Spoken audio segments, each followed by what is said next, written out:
ce la fa perché c'è una manifestazione, un problema. Sì, esatto. La magistratura. Eccoci qua, buongiorno a tutti, grazie di essere venuti anche da tanto lontano. Vorrei innanzitutto ringraziare le autorità che sono presenti, il presidente dell'associazione, i presidenti delle associazioni e law societies stranieri, i nostri colleghi stranieri, i nostri amici della Unione Crint italiane, tutti i membri della Unione Crint italiane, i moderatori di oggi che naturalmente ringrazio calorosamente, i relatori che sono i nostri più importanti ospiti, gli interpreti là in fondo che vi hanno dotato della macchinetta della translator simultaneo. E in ultimo ringrazio anche il nostro sponsor Legans che ci ha permesso di essere qui per il terzo anno grazie al conferimento di un contributo per il restauro delle opere di Boldini. Questo è il terzo anno, l'anno prossimo sarà l'ultimo, ma ci siamo veramente goduti questo bellissimo museo dove oggi avremo moltissimi impegni, moltissimi eventi. Anzi, dobbiamo anche correre perché la giornata è demanding, per cui andrò diretta al tema che in Italia sta suscitando vivaci dibattiti e quindi cominciamo subito con gli opening remarks del presidente Antonino La Lumia e poi parlerà in rappresentanza del Tribunale di Milano il dottor Paolo Guidi, coordinatore del Criminal Sector of the Court of Milan. Grazie.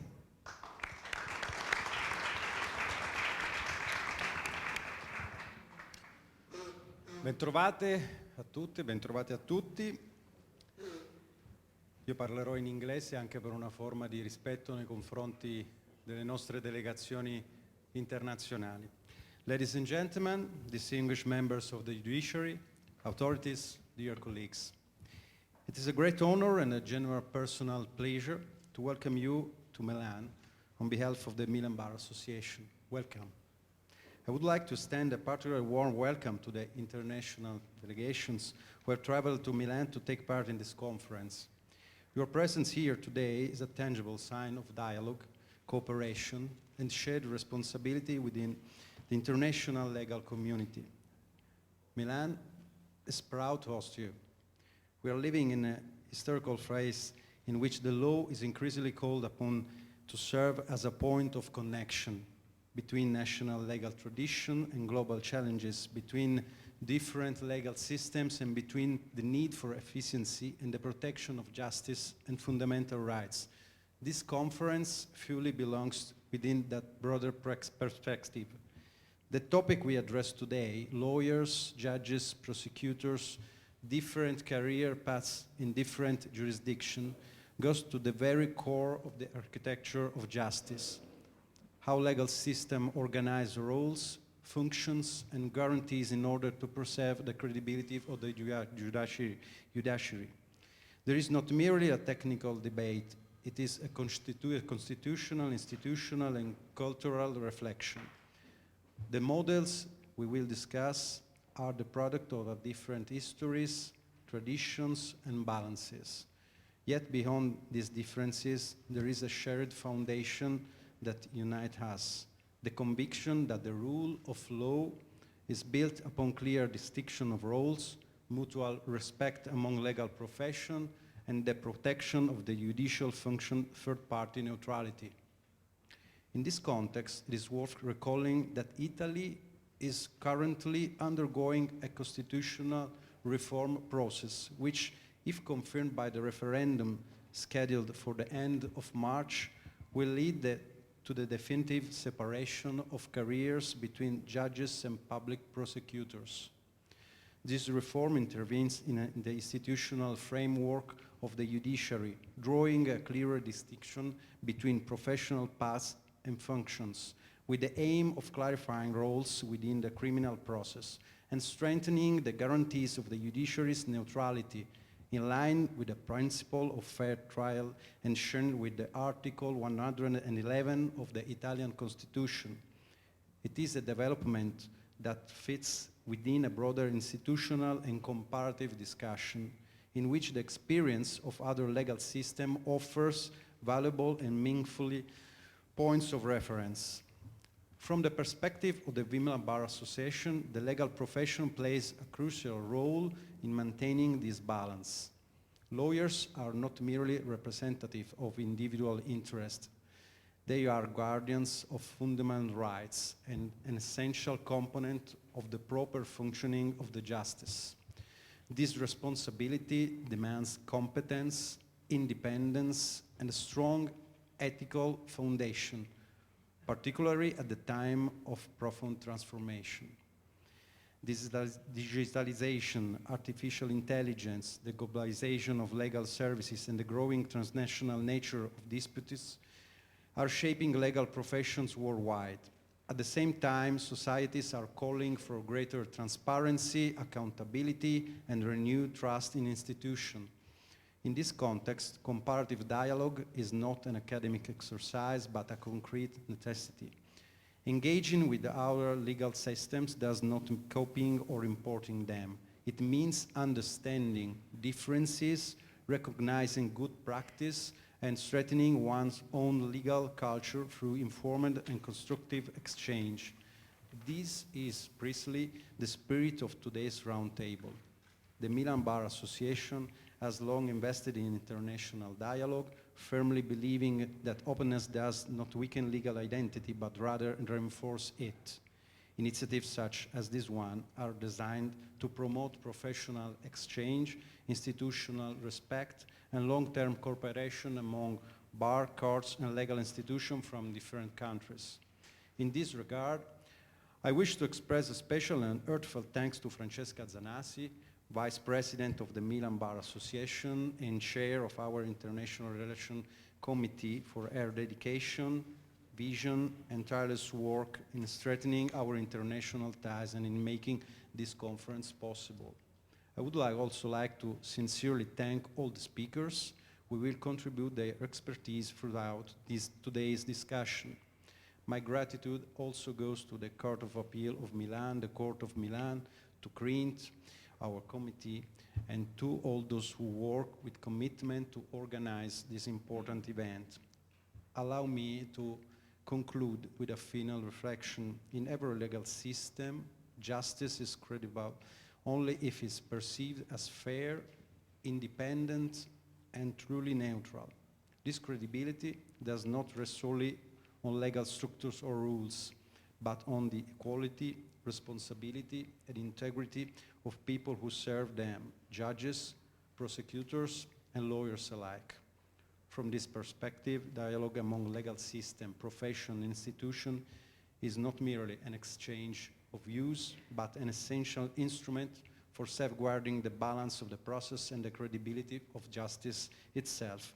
With this spirit, the Milan Bar Association intends to continue promoting opportunity for shared reflection, convinced that strengthening of legal guarantees always depends on respect for rules, institutional quality, and the centrality of rights. Dear colleagues, dear friends, once again, welcome to Milan. I wish you a meaningful exchange of ideas. Thank you very much for being here.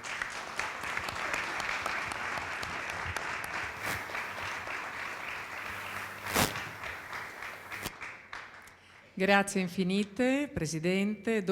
Prima di passare la parola al Dottor Guidi, volevo ringraziare e salutare il fondatore della Commissione Rapporti Internazionali, Enrico D'Adice,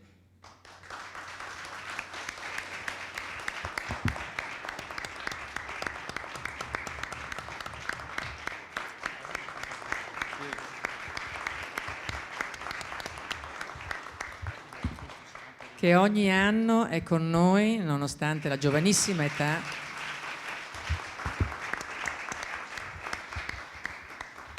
ed insegna a tutti noi che cosa vuol dire avere la passione per il diritto, la passione per i colleghi e aver voglia di divertirsi ancora in questa commissione internazionale con i colleghi del mondo. Grazie Enrico. La parola al Dottor Guidi. Grazie, io non parlerò in inglese anch'io per rispetto all'uditorio, dato il basso livello del mio inglese, spero ci sia una traduzione o qualcosa del genere perché non mi cimenterei mai.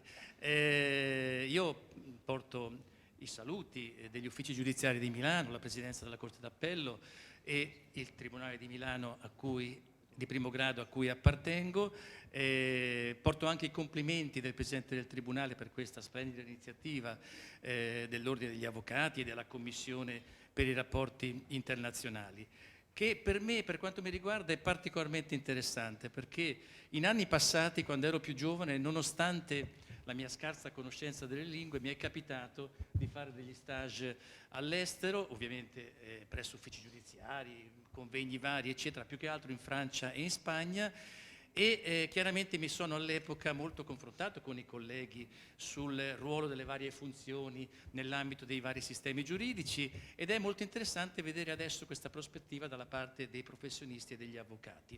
E però mi piace a questo punto fare un esempio concreto. Sono stato una settimana al Tribunale di Lorient in Francia e nel girare per il Tribunale vedo che diciamo, la porta dove c'era il presidente delle sezioni dibattimentali aveva a circa 5 metri quella del giudice istruttore.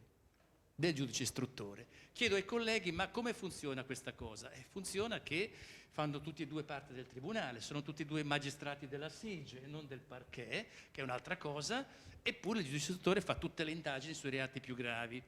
Guarda caso il passaggio da diciamo, presidente di un collegio a giudice istruttore funzionava con un movimento tabellare interno. Allora io che all'epoca, era il 2009, venivo da 15 anni di esperienza in procura, poi sono passato al Tribunale di Milano. Per andare al Tribunale di Milano sono passato alle funzioni civili inizialmente, ho cambiato distretto, da Brescia a Milano, funzioni civili per 4 anni, nel 2009 ero al primo anno delle funzioni civili, dico accidenti, qui c'è un parquet che è tutto a parte, che diciamo è anche sottoposto all'esecutivo, da quello che so, e però c'è un giudice istruttore che fa le indagini che diciamo è proprio dentro il tribunale e questa cosa anche a me che venivo dalla procura sembrava veramente strana per quello che fino a quel momento ho vissuto. Questo ve lo voglio dire perché allora io chiedo e chiederei, non so se parlerà qualcuno sicuramente, professionista, avvocato della francese o belga o spagnolo, ecco, è simile il concetto, a parte che noi abbiamo avuto il giudice istruttore in anni passati e adesso non ce l'abbiamo più. Chiedo allora, ma per un professionista avvocato francese, belga o spagnolo, questa commistione che di fatto c'è, è un abominio di totale contrarietà alla separazione delle carriere e delle funzioni anche, perché è proprio una unificazione delle funzioni di fatto, oppure è un necessario presidio di garanzia in un sistema dove se non ci fosse un giudice istruttore nato al tempo della rivoluzione francese proprio in contrasto al pubblico ministero di origine diciamo reale del re, un presidio di garanzia ineliminabile perché tenga il sistema visto che il parquet è sottoposto all'esecutivo, altrimenti il sistema non regge e non regge la separazione dei poteri. Questa è una piccola riflessione che finisco qua perché era molto che la volevo fare e mi sembrava l'occasione giusta. Grazie a tutti. Grazie infinite. Ricordiamoci che in Francia tagliavano la testa, quindi sono un popolo secondo me un po' diverso da noi, non hanno la nostra, diciamo, il sole che abbiamo noi, ecco, diciamolo così, e per quanto riguarda Milano non sono ambrosiani come noi. Comunque grazie infinite dottor Guidi, soprattutto perché ci ha portato un'esperienza personale che sulla quale ovviamente rifletteremo e sono contenta che lei rimarrà qui fino alla fine del seminario. A questo punto chiamerei i nostri moderatori, salutiamo il presidente La Lumia, certamente, grazie, e chiediamo al collega Luca Arnaboldi di venire qui per moderare la prima parte dell'evento. Grazie infinite. Prego, e i relatori naturalmente che chiamerà lui, ma man mano, non so come facciamo, chiami tu?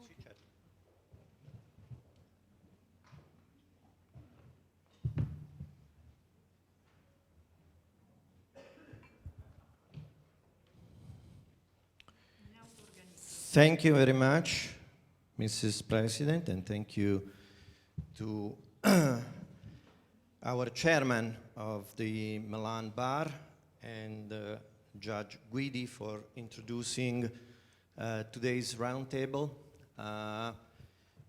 The International Committee of the Milan Bar has decided to organize this seminar in order to contribute to an analysis of every major jurisdiction with respect to the separation of the careers of the magistrates. As many and most of you know, Italy is undergoing in a few weeks into a citizen referendum which will require to confirm or dismiss new legislation which has been approved by a majority in the Italian Parliament, which introduces some changes on the historical traditional system.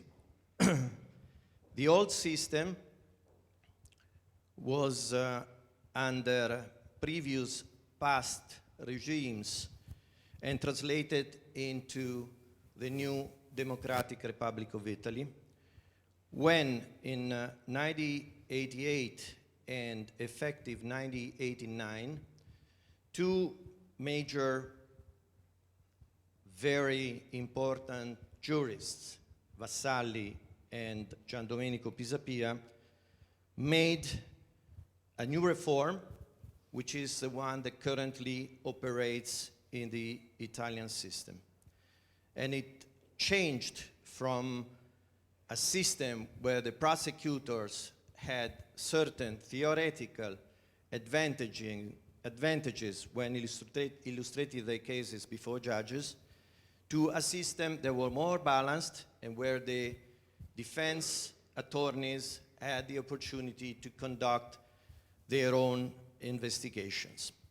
Which leads us to these days, where the new proposal by the Ministry of Justice has decided to quote-unquote separate the careers and make sure that the prosecutors, as opposed to the judges, will be supervised by the disciplinary authority, which is going to be different. I'll spare you all the reasoning that's behind that, but today, with your help and with your contribution, we're trying to establish what's going on in the other amicable and friend jurisdiction we have, not just around Europe, but the entire world. And so we want to understand whether Italy is going to an anti-democratic system, or, quite the contrary, is reinforcing and consolidating with innovation and with progress, and taking into account that more than 40 years have elapsed since the last reform. Now, I won't bore you. I'll be, from now on, just the custodian of time, so we must be finished by 4 p.m., where a coffee break will be offered to all of you. And I must absolutely obey to that order, otherwise they will fire me and probably disbar. So please do help me in achieving this goal. Now I call to the stand our colleague from Spain. We start from Spain, we go through USA, Germany, Croatia, Portugal, and Switzerland in this first part, and then Giuseppe Curtò from Freshfields, Italy, will conduct the other panel. So please, Mr. Fernando Sales, join the stand and illustrate your case. I warn you that you have 10 minutes to present your case. Make yourself comfortable. Fernando Sales is the founding partner of a law firm called Fabregat Perules Sales.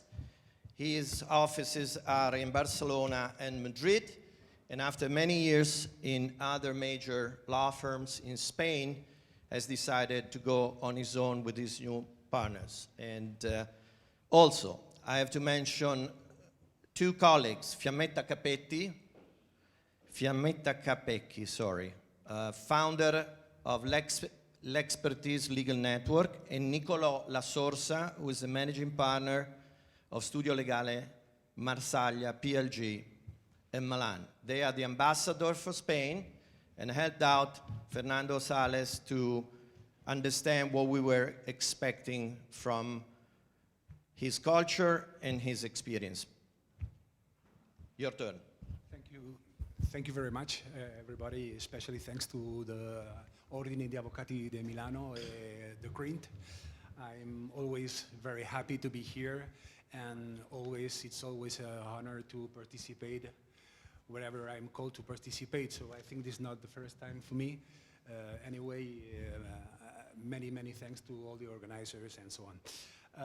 It's not a matter of respect, but I've been told that I should speak in Italian, so I'm going to switch right now in Italian.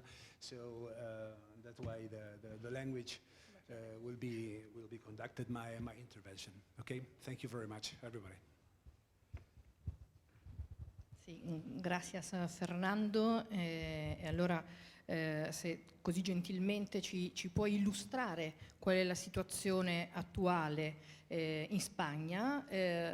Tu operi sia a Barcellona che a Madrid, quindi forse se ci spieghi anche in Catalogna, il resto della Spagna, magari qual è oggi la situazione per farci appunto comprendere i nostri cugini come si sono organizzati. Sì, grazie Fiammetta.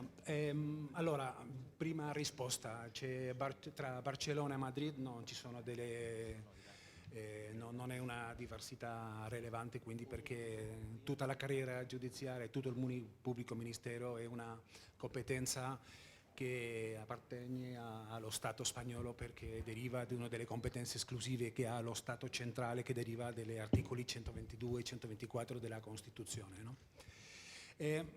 La domanda che mi è sottoposta non è facile di rispondere, potremmo andare mezz'ora a parlare, però sì, direi due spunti. In Spagna abbiamo il sistema di il giudice che fa l'indagine, quindi abbiamo il giudice istruttore, accanto suo, tra virgolette, accanto suo è il pubblico ministero, e dopo, secondo il reato, quindi la pena di privazione di prigione, la fattispecie viene giudicata per il giudice cosiddetto dello penale, e se il reato è più grave viene giudicato per la Corte di Appello. Quindi più grave il delitto, il reato, più in linea di massima le garanzie sono, perché ovviamente la Corte d'Appello è composta da 3 magistrati. Ok. Questo sarebbe il primo spunto. Secondo spunto, si deve capire bene che in Spagna abbiamo 2 istituzioni che governano, e ancora una volta tra virgolette, la carriera giudiziaria e il pubblico ministero. Per quanto riguarda il pubblico ministero, quel pubblico ministero e tutta l'organizzazione del pubblico ministero è un'organizzazione gerarchica. Questo che voglio dire, che il capo dei capi del pubblico ministero dà delle istruzioni fino all'ultimo pubblico ministero del tribunale del primo grado. Cosa succede in Spagna? Che il capo del pubblico ministero viene nominato dal governo, e quindi c'è qualche mese in Spagna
efficient the legal system and the judicial system. This, in my view, should be the pros and cons of the separation. Many thanks. Okay. Thank you. I think,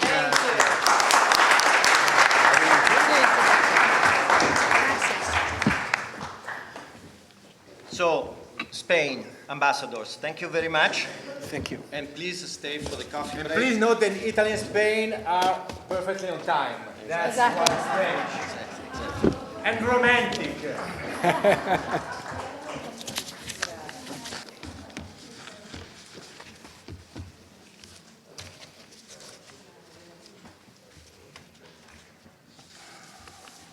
The third is Now, I am told that the representative of Brazil may wish to speak now as he has to take a plane. So if you could come here, I apologize with Giuseppe Courtot, who will be managing the following table. Please, take a seat.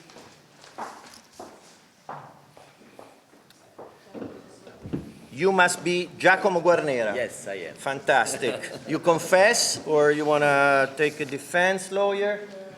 Excellent. And then we have, as ambassador for Brazil, Giuliana Migliorati. Please, you may introduce your guest. Buon pomeriggio a tutti, grazie io parlo in italiano perché credo che anche il relatore ha deciso di parlare in italiano, quindi mi allineo. Mi dispiace perché avevamo preparato e appunto avevamo anche insomma, un po' di materiale interessante, magari poi lo usiamo alla disposizione. sì, Giuliana, alzati. Non va. No, non va. Chiudete. No. E scusate, in tutta la zona saltate. Avevamo preparato del materiale e magari lo mettiamo poi a disposizione quando poi a seguito del convegno, perché appunto delle slide molto molto precise, dettagliate e anche molto interessanti. Chiederei appunto, perché abbiamo poco tempo, al collega Guarnera di rappresentarci qual è la situazione in Brasile relativamente a questo tema della separazione delle carriere. Scusate, non riesco ad avere un tono più alto. E poi magari ecco, se c'è qualche domanda lo facciamo poi a seguire, perché ha veramente tanti argomenti interessanti. Sì, mi spiace anche aver cambiato l'ordine. I really apologize, but I will try to improvise in Italian, in English. I'm an Italian lawyer, being also Brazilian lawyer since 1990. This is a very important year in Brazil because the federal constitution in Brazil is for 1988. And this is the very cultural point we have to take care, because before Brazil lived more than 20 years of dictature. And what we have to explain about this separation between public prosecutor and judge depends of this period, dictator period. We have three important articles in Constitution. After the judicial organization, the jurisdiction organization, we have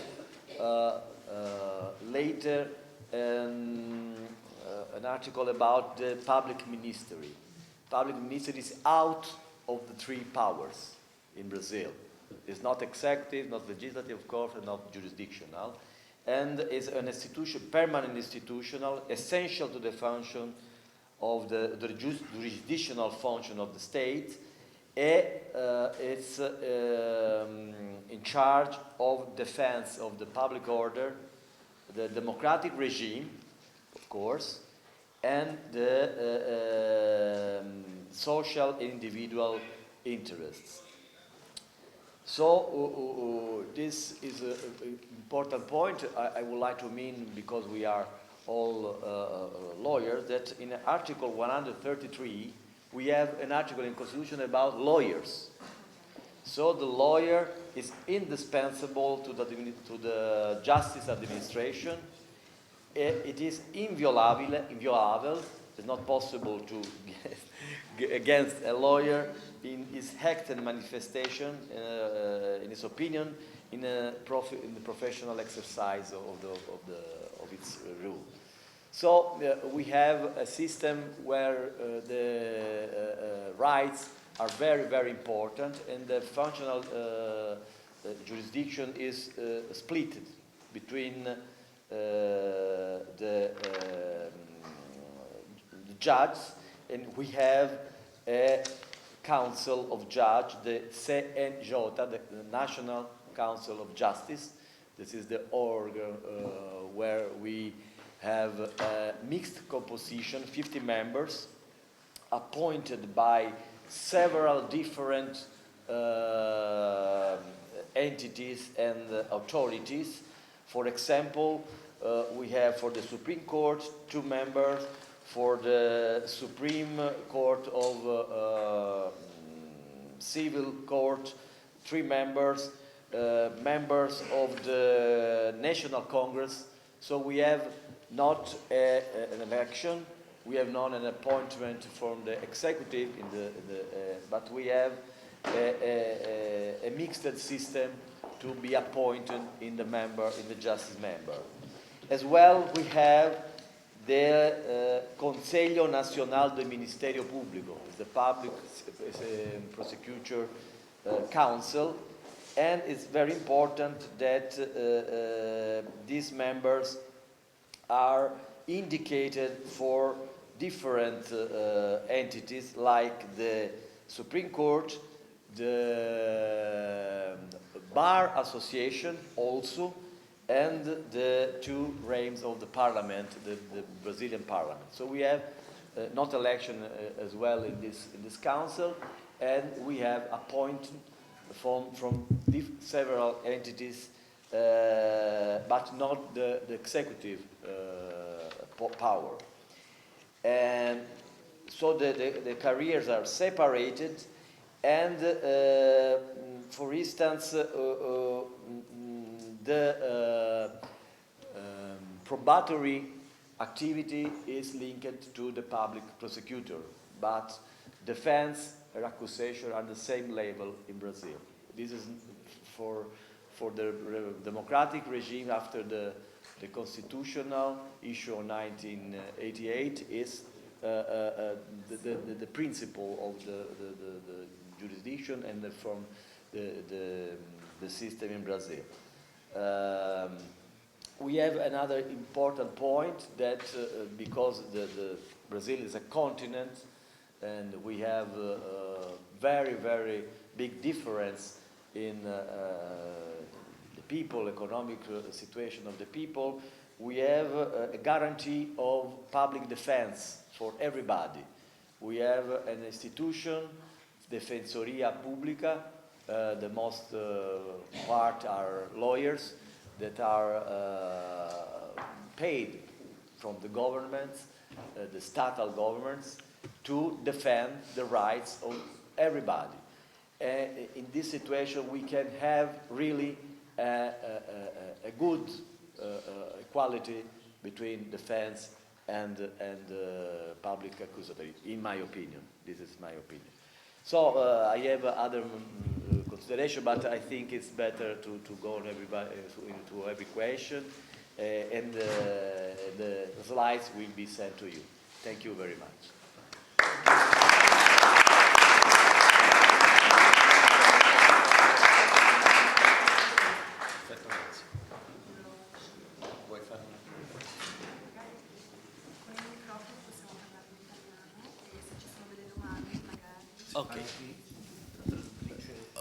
Ok, va bene, ok.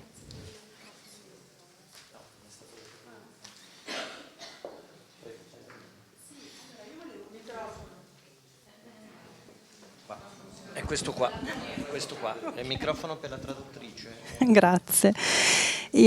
Mi sentite? No, loro non ti devono sentire. Ok. In questo sistema dove ci sono appunto il pubblico ministero sostanzialmente è separato rispetto ai 3 poteri, questa separazione incide sulla equilibrio istituzionale, intendo dire sulla separazione tra potere giudiziario, esecutivo, legislativo, oppure non c'è un impatto di questa, diciamo, autonomia dell'istituzione pubblico ministero rispetto all'indipendenza delle 3 funzioni? È una domanda un po', diciamo, da avvocati però. Sì, rispondo in italiano così cerco anche di passare qualche altro concettino che magari è sfuggito, ma sostanzialmente l'indipendenza del giudice è fondamentale e quindi a causa dell'indipendenza del giudice accusa e difesa sono equiparate. In pratica questo funziona. Cioè dobbiamo anche tenere presente che le indagini sono segrete, sono sottoposte a segreto e quindi non si assistono, diciamo, a utilizzazioni politiche delle indagini. I processi sono pubblici evidentemente, quindi in linea di principio certo ci possono sempre essere delle eccezioni, però la percezione del pubblico, la percezione sociale è che effettivamente il giudice è parte indipendente e il pubblico ministero ha questa funzione di difendere i diritti o attaccare quando bisogna rilevare dei reati, ma dipende dal giudice. Dipende dal giudice, quindi chi controlla poi effettivamente le decisioni evidentemente è il giudice e questo rende un equilibrio tra eventuali abusi da parte del pubblico ministero o anche mancanze da parte del pubblico ministero, evidentemente anche della difesa. Quindi la sensazione sociale è che non ci sono delle situazioni, diciamo, pericolose. Ecco. Bene, grazie. Grazie, io direi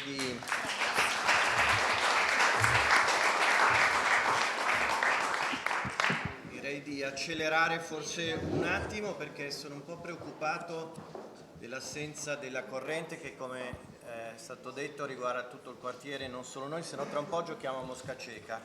Allora, il prossimo speaker, the next speaker is Avvocato Giovanni Spinelli, and his ambassadors are Rosario Zaccà e Viola Innocenti. Rosario Zaccà, già managing partner dello studio Gianni Origoni, attualmente currently head of the India desk in his firm, and is also a member of the International Committee of the Milan Bar, as well as director of the Indo-Italian Chamber of Commerce. Viola Innocenti, thank you for joining, is a tax lawyer. Nobody's perfect. And she is also an eminent member of the International Committee of the Milan Bar, as well as working with private family office with EY. Thank you for joining. I leave to the two ambassadors the introduction of Giovanni, who is very well known in the Italian cross-Atlantic business community. He's been with some of the major New York law firms before becoming the managing partner of Pavia and Harcourt, which was the destination of all the Italian companies in the US. Currently resulted in a merger with Barco and is now being confirmed the managing partner of the new entity. So Viola, if you want to add something or make an introduction yourself to Giovanni e anche Rosario. Giovanni is an Italian lawyer, but he was born and raised in England, in London particularly, and then he moved to New York, Stockholm, and Florence. He got a graduation at the University of Florence, and then he studied at Yale, and where he took an LLM, and he's member of the New York Bar. he has been practicing before joining Pavia, also with Skadden Arps and also with Morgan Lewis. So it's a very extensive experience in US law and in introducing Italian clients to the US market. So I would leave the word to Giovanni. Thank you very much. Is this of any use? Are we still using this? Yes, because wonderful. Well, thank you very much, Luca and Rosario, for that very flattering introduction. I think I'll have to hire you for my eulogy, one of you two, if you outlive me. That would be very helpful. Yes, well, thank you. I would like to thank also Lavina Bar and Avvocato Zanazzi for having invited me here. It's truly a pleasure. I hope you're all doing marvelously well. Now, I'll have to tell you that, you know, most of you will know that traditionally Americans, and particularly American lawyers, like to cite a lot of statistics and facts when they speak, and sometimes very annoyingly so, right? Now, I'm only half American, but I'm asking myself, who am I to break with that tradition or to subvert that cliche? So I'm gonna give you a couple of facts as I go along. Having said that, let me start from saying that in my mind at least there can be no doubt that judge and prosecutor in the United States have separate careers, and there's clear separation for reasons I will outline. I would add one little fact that I'd like you to keep in mind, and I will allow the audience to determine whether it's relevant for our discussion or not as we go along. Just one little fact, though. Out of the 890 federal judges that are so-called Article III federal judges, roughly 80% in the past years are either former prosecutors or at least government advocates, have represented the US government in some way or the other. That's 80% at the federal level. You go down to the state level of state judges, that's about 40 or so percent. Bear that in mind. So let me just say why the system is one of clear separation. Firstly, attorneys general, the assistant attorney generals for the 94 districts, their assistant US attorneys, they're all clearly part of the Department of Justice. They're part of the executive, no doubt about that. Employees of the Department of Justice. And judges are clearly part of the judiciary. They have, the two categories have partly separate means of, let's say, nomination election. The federal judges are nominated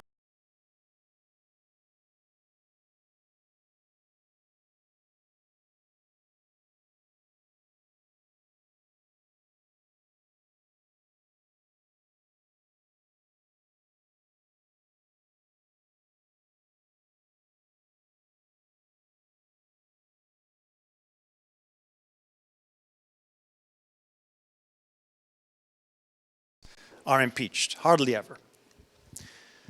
Now, prosecutors at a federal level. Prosecutors, the Attorney General and the Assistant Attorney Generals, the 94 Assistant Attorney Generals, are supposed to be nominated by the President and confirmed by the Senate, just like the judges. They are, let's call them political, if you will, quite clearly political nominations. Their tenure is generally about 4 years. But they, the assistant attorney generals of the 94 districts, will then hire the assistant US attorney generals who are hired on the basis of their qualifications, their experience, and they're more the career prosecutors, the ones who are actually filing the cases and litigating cases before the courts. At a state level, you have mainly elective judges and prosecutors. Judges are elected either along the lines of a party affiliation, and some states not. The same goes for prosecutors. In some states, it is the governor that nominates the judge and is confirmed, then that candidature is confirmed by the legislative. So that takes care of that topic. Now let's talk about probably one of the more important aspects is how are they governed? Here too, there are two clearly separate governing bodies and disciplinary authorities, if you will, because the judiciary are under the Judicial Conference of the United States, which is made up by the Chief Justice of the court, the chiefs of the circuit courts, and 1 district judge per district. They have a reduced tenure of 3 to 5 years, and the circuit court judges 7 years. That's the judicial conference that is responsible ultimately for the administration and discipline of judges. What happens? Well, how are disciplinary proceedings conducted? If there is a complaint as to an illicit or questionable behavior about a judge, it is brought to the attention of the chief judge of the circuit, who may or may not decide to dismiss the case, or if he or she so determines, will nominate a special committee. Now we're speaking by moonlight. This is lovely, very romantic. A special committee composed of circuit court judges and by district court judges in equal parts. If that committee so determines, it'll go in front of a judicial council made up of roughly the same components, and then they may decide to dismiss the judge, to disqualify the judge. They can also refer to the judicial conference. That's the disciplinary procedure for judges. As far as prosecutors are concerned, different story, because it all is all under the Department of Justice. The Department of Justice has an Office of Professional Responsibility that will govern basically any disciplinary questions regarding prosecutors. So this is why I think it's safe to say there is a clear separation among the two professions, if you will, among the two categories. And for me, the question is of more interest is in general, and historically also, what is it, given the statistic that I mentioned before, what is it that guarantees the impartiality and the independence of the judiciary and the prosecutorial independence? That's a question I don't know if we have time to address or not. But I will tell you, let me give you one example because it's very indicative. Okay, I'll ask you. Okay, no, well, I was just looking. He's not cheating. I trust Kazit. I just used 30 seconds of that, so you have to come le partite di calcio, dovrà fare un supplementare. So, one very interesting. Go. The remaining time to answer the question and finish your... I can speed it up if you like.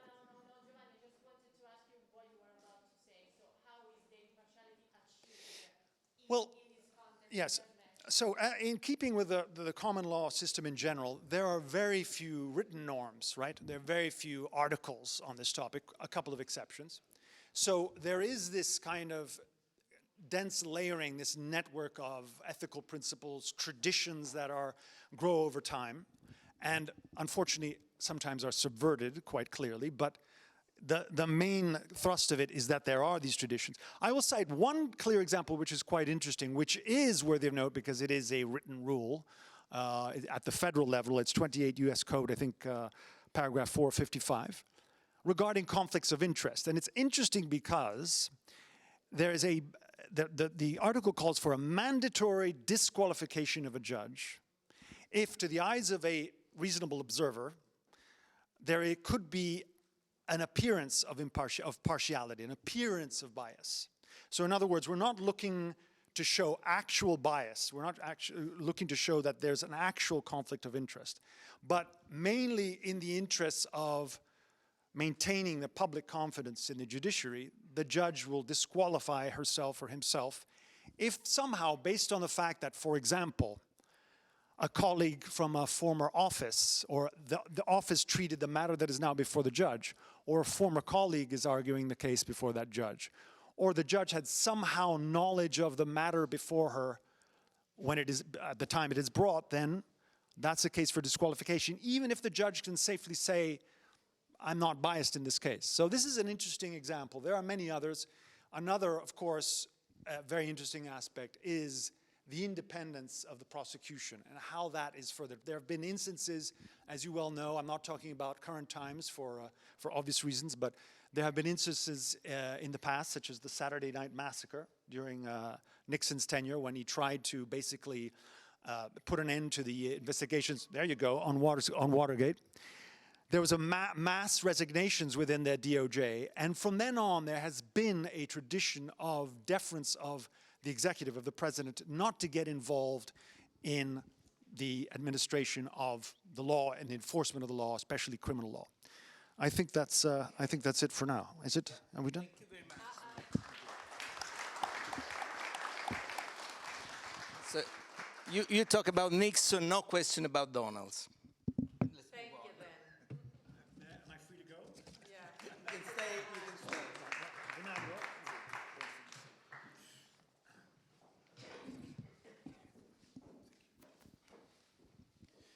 Thank you very much to the US ambassadors, and thank you to Giovanni for making a very interesting speech on how the oldest democracy of the world is arranged this subject of the separation of careers. Now it's the turn of Michael Green, whom I ask to join the stand. Michael is the founder of his own firm, SMNG in Frankfurt, president of the Frankfurt Bar, and also chairman, please, right here. Yeah, absolutely, absolutely. You know, the Germans are very precise. Thank you. It's useful that you stand by your name. Yeah, I think it's good.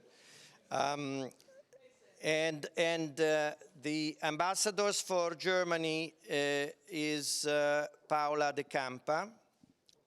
Della Campa, sorry. She's a partner at Cucuzza, and she deals with inheritance and trust in estates, but she's also a relevant member of the International Committee of the Milan Bar. So Paola, I defer to you for introducing Michael. So I'm more confident with the German language, but I'll try to talk in English. And I give the, but you introduced Mr. Green as well, so I just can add that I am also a German lawyer. That's why I'm more confident with German language. So.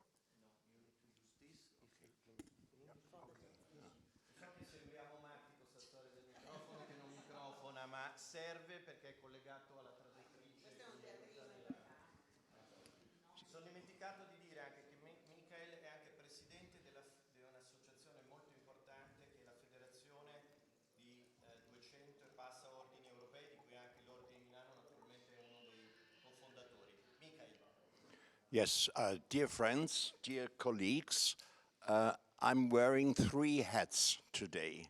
I'm the actual president of the FBE, the Fédération des Barreaux d'Europe. Why do I say this?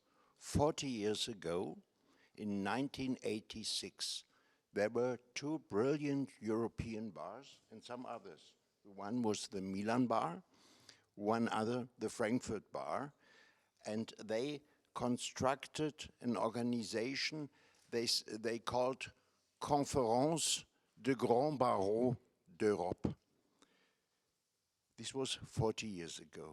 6 years later, out of this organization, the result of this organization was the Fédération des Barreaux d'Europe, the European Bars Federation. Founders were the Milan Bar, the Frankfurt Bar, Barcelona Bar, Paris Bar, and some more.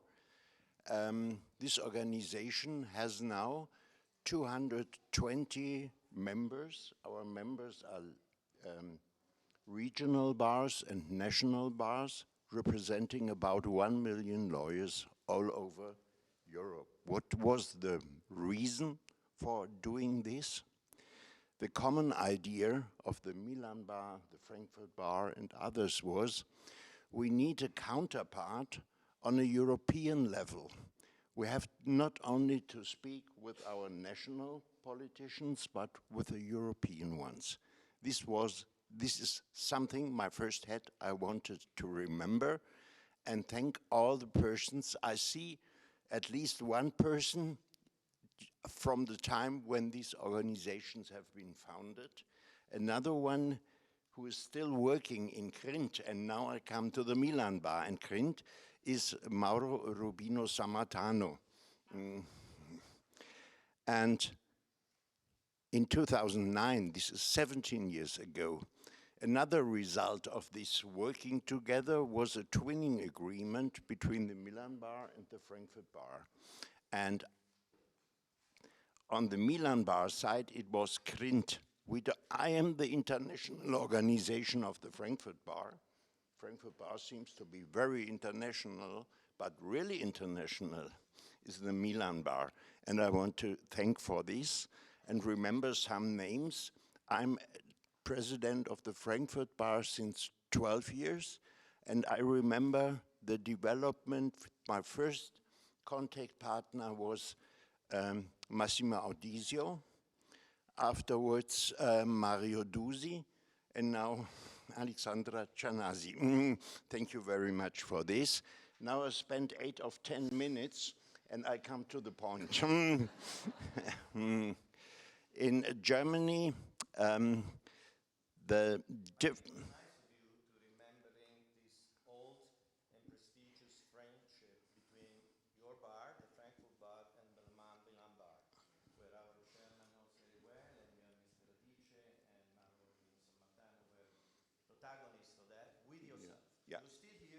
I'm still here, yeah.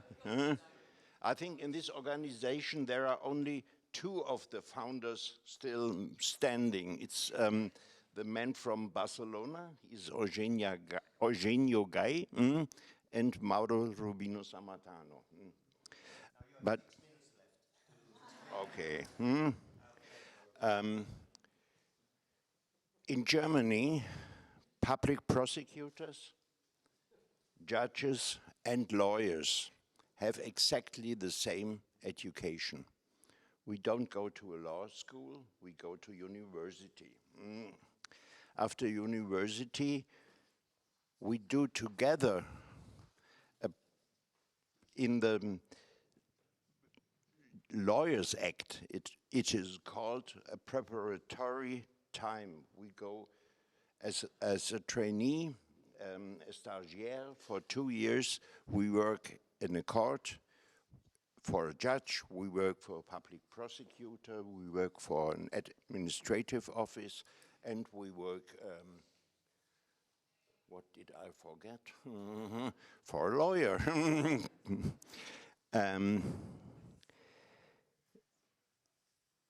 This is regulated in federal acts, which can be changed by a simple majority of our parliaments. Our constitution can only be changed with a 2/3 majority of the parliament, but we don't have, like you or others who has been spoken, regulations in our constitution concerning the career path or the role of lawyers, public prosecutors, and judges. There we have only principles: access to justice, fair trial for everybody, and the rule of law. And all the other things are regulated in acts, in laws that can be changed by a parliament with simple majority. We live in fear in Germany that populistic parties get more power and more power. We really see such developments in Germany. And we tried and we changed some things. We put things from simple to change acts into our constitution. But in principle, it is open for a lawyer to become a judge, for a public prosecutor to become lawyer, or for a public prosecutor to become a judge. And my personal opinion is this is in principle, we always have exemptions, but in principle, the best solution we can have if you look from a lawyer's side. When we have the same education, we have the same education level, and we don't have judges that tell us, I'm judge and you are only a lawyer. And What I do not like are some details. I never made a criminal case. I'm a civil lawyer, but I had to help in a criminal case concerning a construction case. A bridge broke down, people were hurt, one was killed, and the ones who were responsibility due to the opinion of the public prosecutor had a criminal case, and I assisted in this case from the construction point of law. There we had the situation that we had the criminal case. Then the criminal case was interrupted for 2 years because the expert who had given expertise to the lawyers couldn't work anymore. They had to replace him. They started a new trial, and in the first day of the new trial, one of the judges of the first trial was the public prosecutor in this case. And the lawyers didn't accept it. They tried to kick her, it was a woman, out of the criminal case. We did not succeed. We don't have such a regulation saying that you cannot be. You cannot reject judges, yeah. even if they are potentially in conflict. This is what I wanted to explain to you in a simple way and for our comparative view on the things. Thank you very much. Thank you.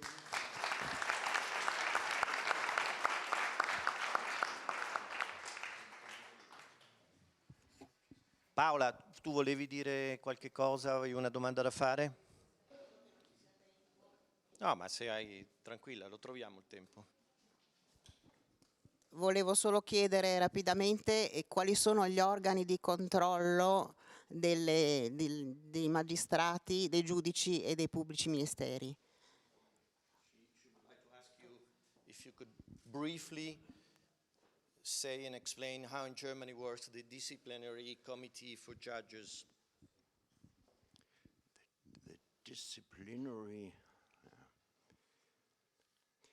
If you become a judge, you are independent from the state, you are independent from everybody, but you live in a community of judges. I think the most important thing is that judges have the feeling we are judges and we are a community, and a judge doesn't do things like this. But we really do not know discussions and cases like we see in the United States when a president discusses who has the ability to be a Supreme Court judge. Is this enough as an answer for you? Thank you. Thank you very much. Michael, non sono sicuro che era la domanda, ma va bene. Allora, grazie a Paola Della Campa.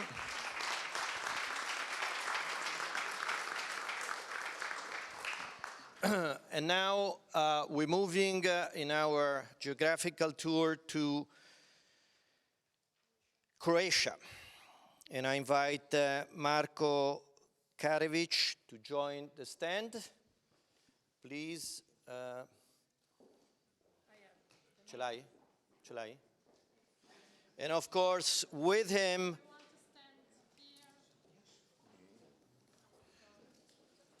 we have the two Croatian ambassadors, Patrizia Romano, che è un partner dello studio KPMG, studio associato di consulenza legale e tributaria, sedetevi. E poi abbiamo Roberta Canavese, partner Nexta, che si occupa principalmente di import-export e commercio internazionale.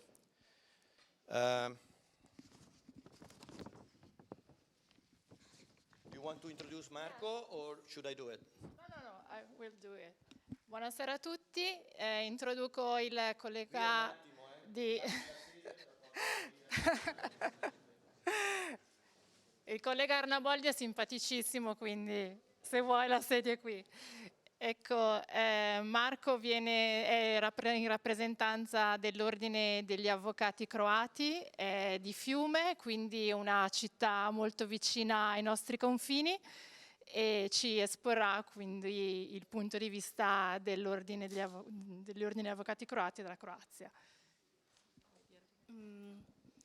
Un'ultima cosa, anzi una prima cosa, caro Marco, se per quanto riguarda il sistema giudiziario croato, se puoi descriverci quello che è l'attività dei giudici e nello specifico precisarci se è prevista la separazione delle carriere oppure una mera ripartizione delle funzioni.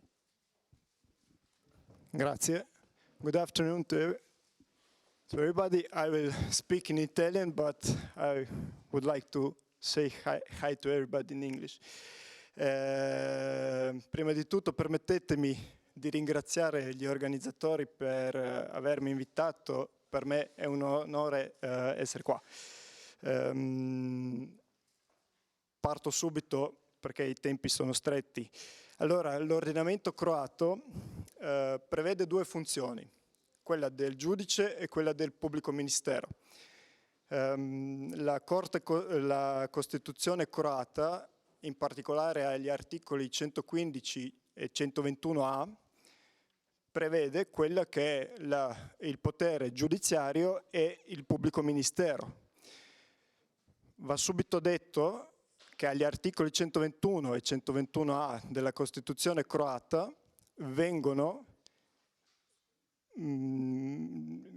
disciplinati o comunque previsti degli organi autonomi che hanno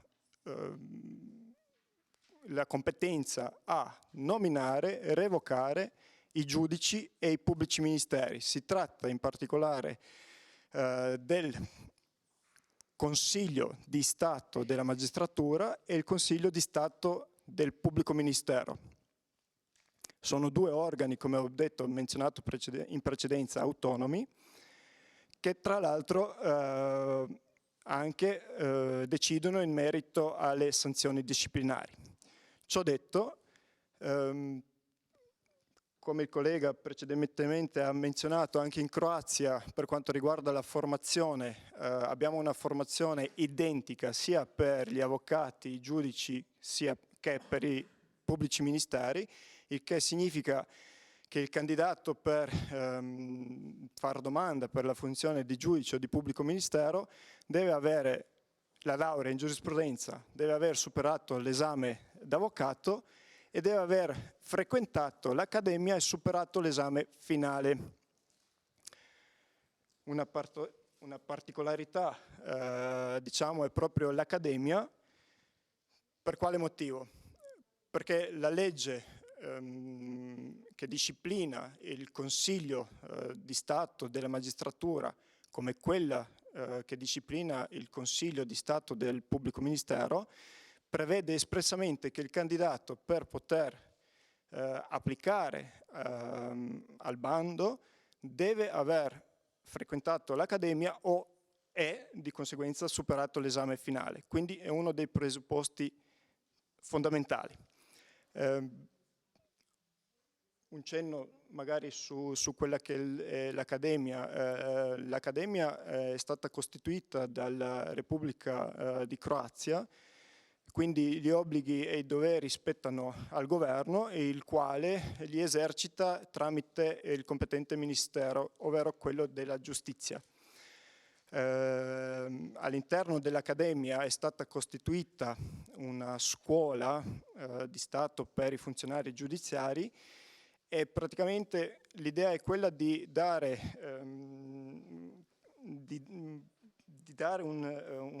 una competenza e una conoscenza a coloro che frequentano l'Accademia, affinché un giorno, quando verranno eletti e se verranno eletti come giudici ovvero pubblici ministeri, possano svolgere la funzione in modo indipendente, imparziale e responsabile.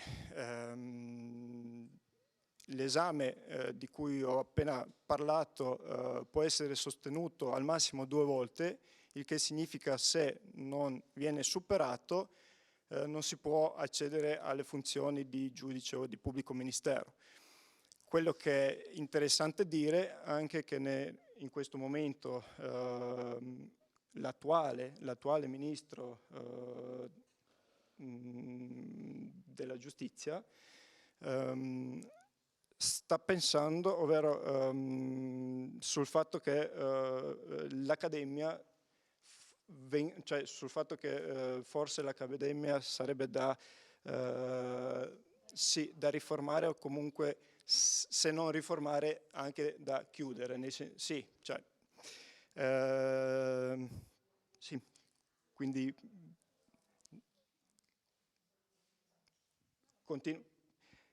come menzionato all'inizio, abbiamo 2 organi autonomi, indipendenti, che è quello, il Consiglio di Stato della Magistratura e il Consiglio di Stato del Pubblico Ministero, che è composto da 11 membri, quindi in entrambi i casi sono 11 i membri. Nel caso del Consiglio di Stato della Magistratura, dei 11 membri 7 sono giudici, 2 sono professori universitari e 2 sono politici. In riferimento ai politici va detto che uno dei membri fa parte della maggioranza del Parlamento, mentre l'altro fa parte dell'opposizione.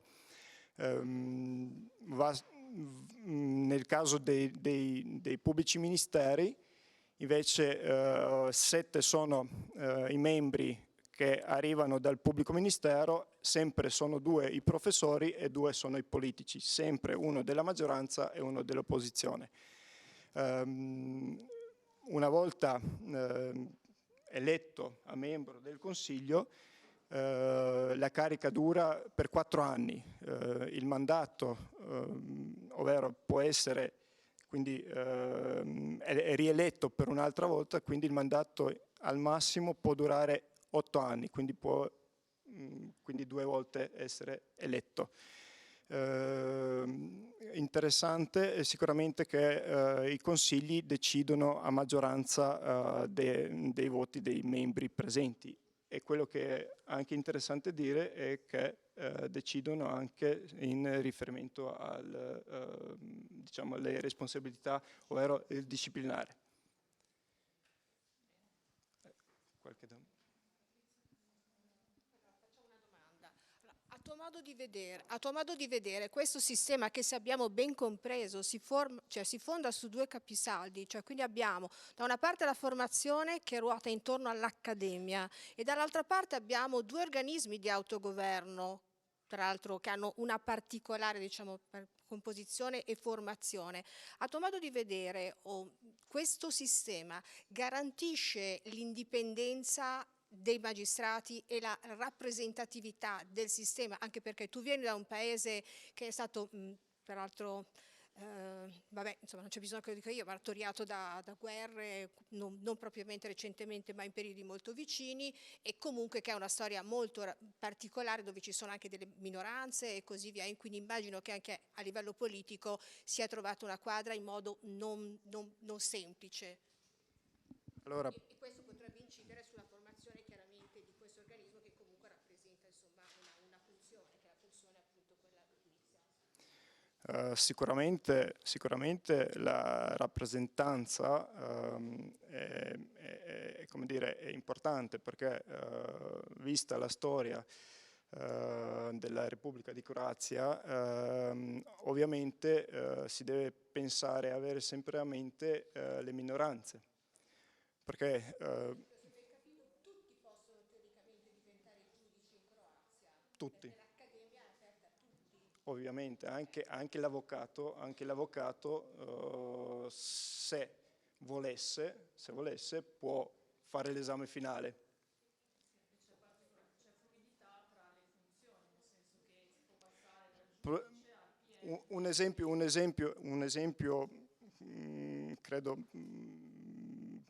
che possa spiegare il tutto è proprio il passaggio, ovvero il nostro procuratore generale, prima di diventare procuratore generale, era un giudice dell'Alta Corte Penale.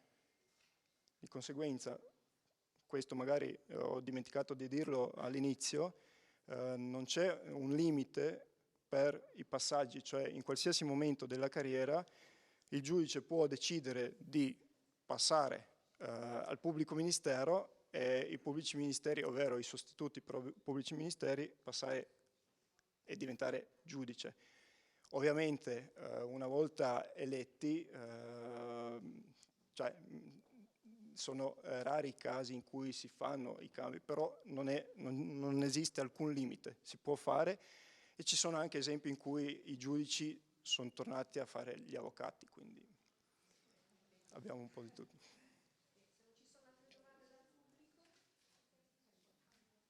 Grazie ancora.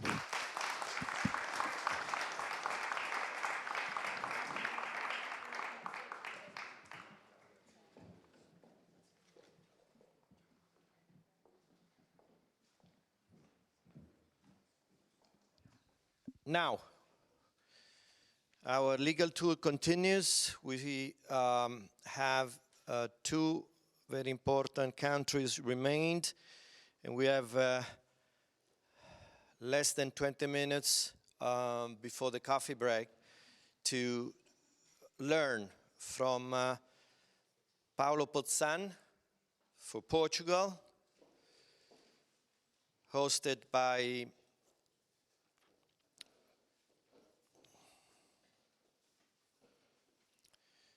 Fabio Guasadisegni and Filippo Donvito as ambassadors of Portugal.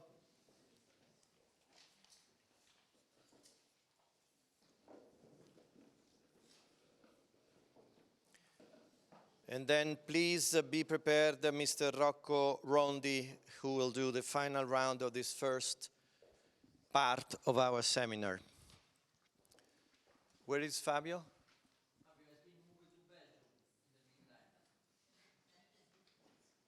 Okay. Whatever you say. Whatever you say. Okay. Sì. Sì, ma no, devi usare questo perché per la traduzione. Dear colleagues, we will hold this speech in Italian as it was agreed.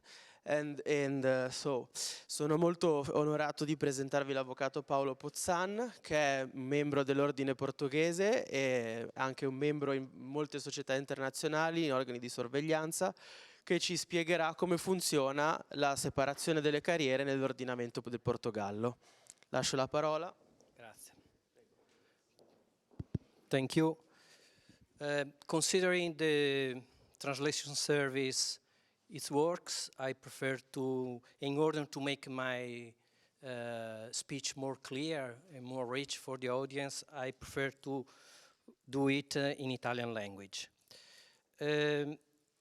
La separazione delle carriere in Portogallo tra la carriera della magistratura giudicante, quindi del giudice, e del pubblico ministero, diciamo che è uno dei pilastri dell'ordinamento giuridico che è stato raggiunto dopo la fine della dittatura, quindi dopo la rivoluzione del 1974. Prima del 25 aprile del 1974, quindi durante la dittatura di Antonio Salazar, per chi è conosciuta, esisteva effettivamente due caratteristiche negative, diciamo, della magistratura. La prima, la sua non indipendenza, quindi la sua soggezione al governo, e la seconda comunque la non separazione tra le due carriere, per cui era normale che prima di diventare giudice un magistrato avesse un passaggio, un preludio di qualche anno nel pubblico ministero, e questa situazione si è mantenuta anche negli anni successivi al 1974 fino alle prime riforme costituzionali e con le legislazioni del 1980, in quella decada, in cui si è creata una netta e chiara separazione tra le due funzioni, la funzione giudicante e la funzione del pubblico ministero. Quindi nei termini dell'articolo 216 della Costituzione portoghese è definito chiaramente la funzione del giudice come essendo colui che giudica, essendogli garantita imparzialità, essendogli richiesta imparzialità e garantita indipendenza, mentre al pubblico ministero è richiesto che proceda con la fase di investigazione, accusa e difesa generale della legalità, essendogli garantito autonomia e una soggezione però a una struttura gerarchica che comunque è composta da suoi pari, nel senso che al vertice della piramide della struttura gerarchica del pubblico ministero portoghese esiste il procuratore generale della Repubblica, che è nominato dal Presidente della Repubblica su proposta del governo, ma tra pubblici ministeri, quindi è scelto dentro la propria struttura del pubblico ministero, questo per garantire sempre il massimo di autonomia e indipendenza nella fase di investigazione. Da dire anche velocemente che la struttura accusatoria prevista nell'articolo 32 della Costituzione portoghese del procedimento penale, anch'io non sono penalista, sono più un civilista, però la struttura accusatoria, che prevede quindi una funzione di accusa, determina ed esige una separazione netta fra le due posizioni, anche in ordine ed al fine di garantire una parità di armi tra le parti del processo e nel procedimento. Attualmente la separazione tra il percorso del pubblico ministero e del giudice è richiesta fin dall'inizio, quindi quando esiste proprio la candidatura alla magistratura portoghese, nel formulario, nel compilare il formulario, quindi l'atto iniziale, il candidato deve già determinare se pretende seguire la carriera di pubblico ministero o di giudice e successivamente nella fase di formazione, in quello che noi chiamiamo il SEG, che è il centro di studi giudiziari, che è a Lisbona, le stesse formazioni seguono due strade diverse con lezioni differenti, professori differenti, anche se è lo stesso centro, e anche ovviamente di seguito c'è un tirocinio differente. Quindi le carriere sono nettamente separate. Quindi possiamo dire che in Portogallo la separazione delle carriere tra giudice e pubblico ministero è un pilastro costituzionale ed è garantito fondamentalmente da 4 elementi. Uno, da leggi che regolano il funzionamento delle due istituzioni, giudici e pubblici ministeri, distinte. Quindi esiste una legge che è lo statuto della magistratura per i giudici ed esiste uno statuto per i pubblici ministeri, quindi sono regolati da 2 leggi separate. Esistono organi di governo e di disciplina dei 2 settori separati, quindi il giudice risponde avanti il CSM, mentre il pubblico ministero risponde davanti il CSMP, quindi il Consiglio Superiore del Pubblico Ministero. Esistono dei piani di carriera, di avanzamento e di sviluppo della carriera di leggi separate. E per ultimo esiste l'impossibilità pratica di un transito automatico, di un passaggio tra le 2 carriere. Quindi chi è pubblico ministero e chi è giudice è giudice. Tecnicamente esiste la possibilità di passaggio semplicemente effettuando quello che si chiama una riconversione della carriera, quindi per esempio il pubblico ministero dovrebbe desistere dalla sua funzione, quindi dimettersi, disoccuparsi e riniziare una candidatura come in un procedimento che ha aperto un bando di concorso per magistrati giudici e fare tutta la carriera di nuovo fin dall'inizio, quindi candidatura, essere selezionato, fare il centro di formazione, fare il tirocinio e quindi iniziare. Quindi tendenzialmente l'unico modo che non è applicabile, diciamo, è desistendo e riniziando fin dall'inizio, quello che potrebbe fare anche un avvocato, può smettere la sua attività di avvocato e iniziare a fare il concorso come giudice o come pubblico ministero. Da chiarire che relativamente a questo punto esistono solo 2 eccezioni, rapidamente, che è l'unificazione delle carriere nel Supremo Tribunale di Giustizia, che corrisponde alla Cassazione italiana, dove in base al principio di diversificazione delle fonti dei componenti del Tribunale Supremo, quindi della Cassazione, è richiesto che 1/5 dei membri sia anche pubblici ministeri. Quindi ogni 5 membri, consideriamo, del Consiglio della Cassazione portoghese, 3 sono scelti tra le Corti d'Appello, Uno sono scelti tra le file dei procuratori generali aggiunti, che è il grado più alto del pubblico ministero, e un altro membro è scelto tra i giuristi, che possono essere avvocati o professori universitari, di reputata fama e idoneità morale. Quindi in questo caso, questo forse è l'unico caso di transito automatico di carriera del pubblico ministero a giudice, quindi all'apice della carriera nella Cassazione, nonostante anche presso la Cassazione esiste un servizio del pubblico ministero, ovviamente per emettere pareri, per tutta quell'attività che esiste, gli stessi pubblici ministeri possono diventare giudici assumendo gli obblighi e i diritti rispettivi come giudici. Quindi l'unico caso è questo. Un secondo caso molto eccezionale è situazioni come è occorsa nel 2016, che a fronte di carenze specifiche, in questo caso era presso i tribunali amministrativi e fiscali portoghesi, è stato aperto un bando di concorso speciale, specifico, diretto a giudici dell'area civilistica e a pubblici ministeri in generale e a giuristi che lavorassero nella pubblica amministrazione, e tanto giudici come pubblici ministeri come giuristi avessero perlomeno 5 anni di esperienza e una qualificazione almeno buona nelle sue qualifiche normali di valutazione, potevano avere ingresso in questa attività, in questa nuova figura di giudice dei tribunali amministrativi e fiscali, al fine di supplire questa carenza che era particolarmente urgente. Da lì la necessità di pescare nelle file dei pubblici ministeri e dei giuristi legati alla pubblica amministrazione. Thank you, Paolo. Thank you very much. Thank you. Non abbiamo tempo, quindi... Okay.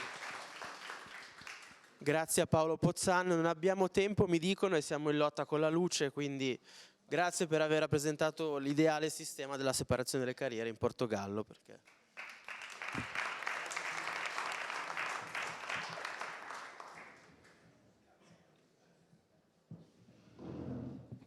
I now invite the last speaker of this first round of speakers, and then I invite Mr. Ruggero Rubino Sammartano as the ambassador of Switzerland to introduce Rocco Rondi, who will explain us in 8 minutes time, because after we must go to the coffee break. Ruggero, a te. Thank you. Rocco comes from Switzerland, so I'm sure that he will be very quick. Let me introduce him. Rocco is member of the Council of the Geneva Bar. He is partner at BMG, a very well-known law firm in Geneva, where he specializes in international and national litigation, arbitration, and also criminal law. Thank you very much for being with us. Just to mention,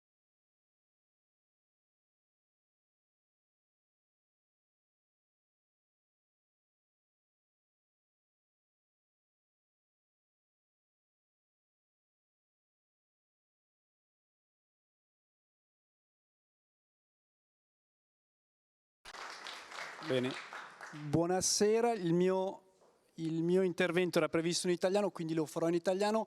Saluto la lungimiranza degli organizzatori che hanno messo lo svizzero alla fine sperando che termini in tempo. Quindi, carriere dei procuratori e dei giudici in Svizzera. La Svizzera, come sapete, è uno Stato federale, non c'è una regolamentazione unitaria a livello federale dell'organizzazione giudiziaria, che è rimasta appannaggio dei cantoni. Quindi 26 cantoni e semicantoni più il sistema federale in 8 minuti, neanche io ce la faccio. Presenterò quindi un esempio, il Canton Ginevra, per poi concentrarmi sul Tribunale federale. A livello del Canton Ginevra, la carriera dei procuratori e dei giudici è la stessa. C'è lo stesso iter per essere scelti e i criteri di eleggibilità, perché i magistrati sono eletti con voto popolare ogni 6 anni, sono gli stessi. Vi è da notare, e questo è il vantaggio di essere l'ultimo che parla, aver potuto sentire come funziona negli altri paesi, per essere eletto magistrato, quindi sia giudice che procuratore a Ginevra, bisogna essere avvocato, bisogna avere il brevetto d'avvocato e bisogna aver lavorato almeno 3 anni come avvocato prima di poter essere eletto. Tra i procuratori e i giudici nelle due carriere c'è una certa porosità, anzi è perfettamente normale che un magistrato cominci come procuratore, faccia 2, 3, 4 anni come procuratore prima di essere eletto quale giudice. Forse una particolarità ginevrina, ma in realtà svizzera. L'elezione è prevista dalla Costituzione, ma è rarissimo che ci sia una vera e propria elezione popolare. Perché? Perché c'è un gruppo interpartitico a livello del Parlamento cantonale che vaglia i vari candidati e i partiti politici si mettono, discutono per presentare il numero di candidati per i posti disponibili, che sono a livello cantonale circa 170, come ho detto, ogni 6 anni c'è questa votazione. Perché c'è questa regola? 1 per vagliare la qualità delle candidature e 2 per assicurarsi che le differenti forze politiche trovino la stessa rappresentazione a livello della magistratura e che quindi la composizione della magistratura da un punto di vista politico rispecchi quella del Parlamento cantonale. Quindi questa è una particolarità svizzera. Per quanto concerne il Tribunale federale e la Procura federale, i membri, i giudici del Tribunale federale sono eletti loro dall'Assemblea federale, quindi dalle 2 Camere del Parlamento federale riunite, anch'essi per un termine di 6 anni riconducibile. In pratica, in realtà, a meno che un giudice non voglia smettere o sia deceduto, continua finché ha voglia. Interessante a livello legale, non ci sono condizioni. L'unica condizione per potersi candidare quale giudice federale è avere il diritto di voto a livello federale, quindi qualsiasi cittadino a partire dai 18 anni. In realtà c'è la commissione giuridica dell'Assemblea federale che vaglia attentamente i candidati e quindi oltre ad una formazione giuridica spinta, spesso sono i giudici dei tribunali cantonali, quindi i tribunali di seconda istanza, che accedono alla funzione suprema. L'Assemblea federale fa molta attenzione, ancora una volta, alla rappresentanza politica, quindi il sistema della concordanza politica, ripartizione tra uomini e donne, origini cantonali, lingue, perché come sapete, come forse sapete, il Tribunale federale emette le sentenze nella lingua del secondo grado, quindi abbiamo giurisprudenza in tedesco, in francese e in italiano, quindi anche qui importante, e sottolineo ancora una volta questo lavoro di selezione dei candidati prima, dove l'appartenenza politica dei magistrati è molto importante proprio perché si vuole rispecchiare questa rappresentanza delle differenti forze politiche a livello della magistratura. Non ho sforato, penso. Perfetto. Non abbiamo il nostro super moderatore, però penso che il coffee break c'è. Eccolo.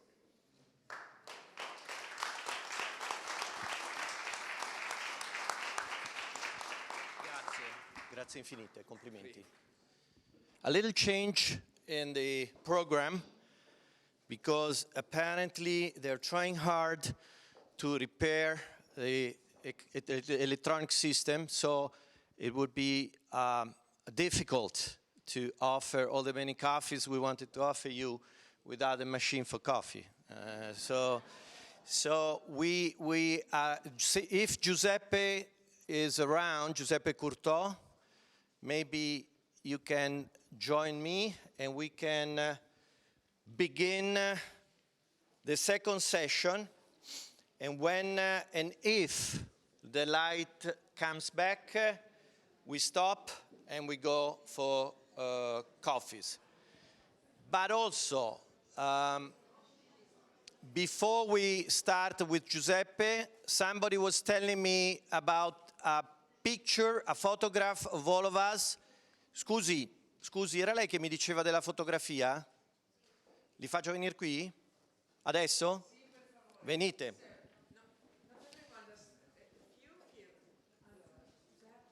Vorrei cercare le magliette che dovrebbero avere.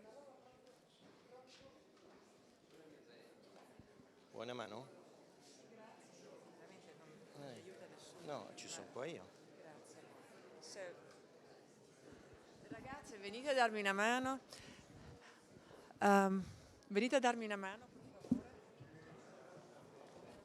In a few minutes, we are distributing T-shirts for everyone to get a photo.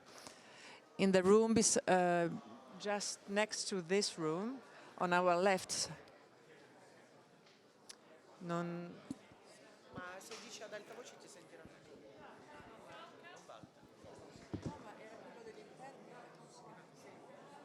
Sì, grazie. Allora, no.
Prova, prova. Perfetto, arriva. Eccomi qua. Hey, sì, hey, sì. Alza il volume. È acceso?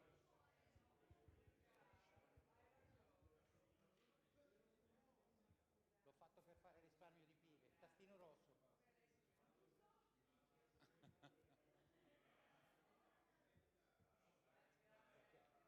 Questo è l'importante, sì, sì. Oh.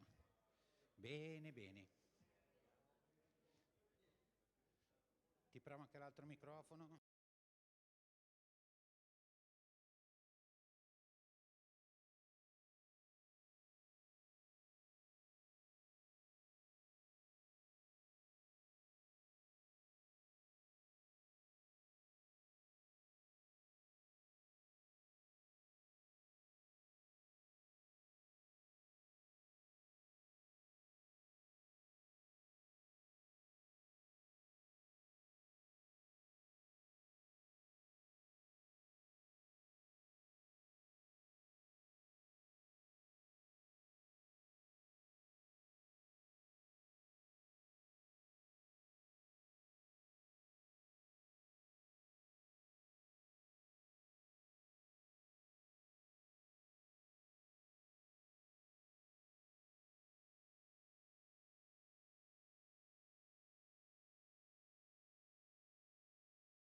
Per cortesia, siamo molto in ritardo perché la seconda parte del seminario avrebbe dovuto cominciare alle 4:30.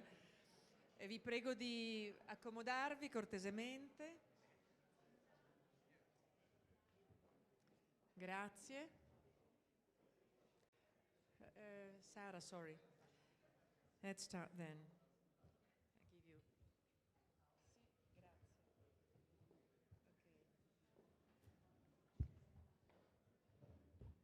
Good afternoon to everybody and welcome back. I am Giuseppe Courton, and first of all allow me to thank Crint, Francesca, and all who have organized and arranged this very interesting seminar. Despite Luca's attempt to disrupt the program, I think that we are ready to move on and kick off with the second round. The first speaker we have for the second round is Mrs. Sarah Chandler. Sarah is a solicitor in London South Bank University Legal Advice Clinic and was a council member of the Law Society of England and Wales. We welcome Sarah. Thank you very much for being with us. She's also past president of Westminster and Holborn Law Society, and allow me also to say that she was made in 2016, she was made honorary Queen's Counsel, now of course King's Counsel, for her work in human rights, pro bono, and as a pioneer of clinical legal education. I like also to remember that in 2017, she became the first female president of the European Bars Federation.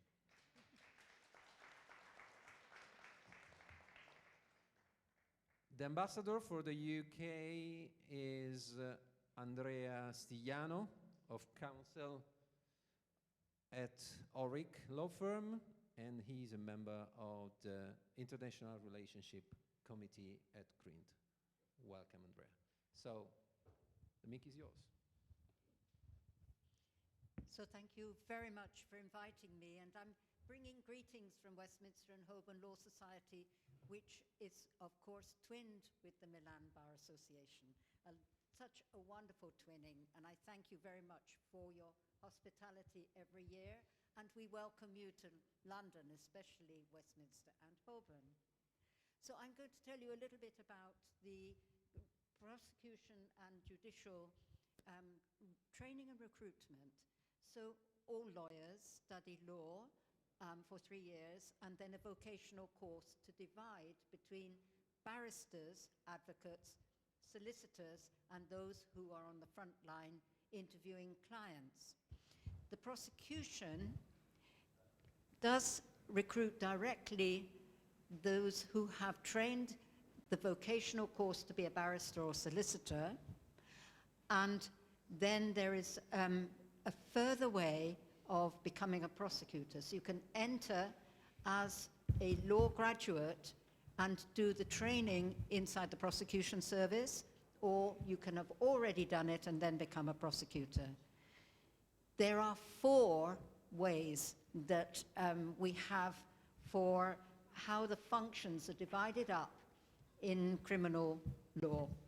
So the first, well, I'll say the police, prosecution, judges, and jury, which, as you know, our governing document from the 13th century, Magna Carta, has always instituted the right of the people to decide, and our jury system is shared, of course, with the USA and other of our English-speaking countries. So the police do all the investigation, so judges don't investigate.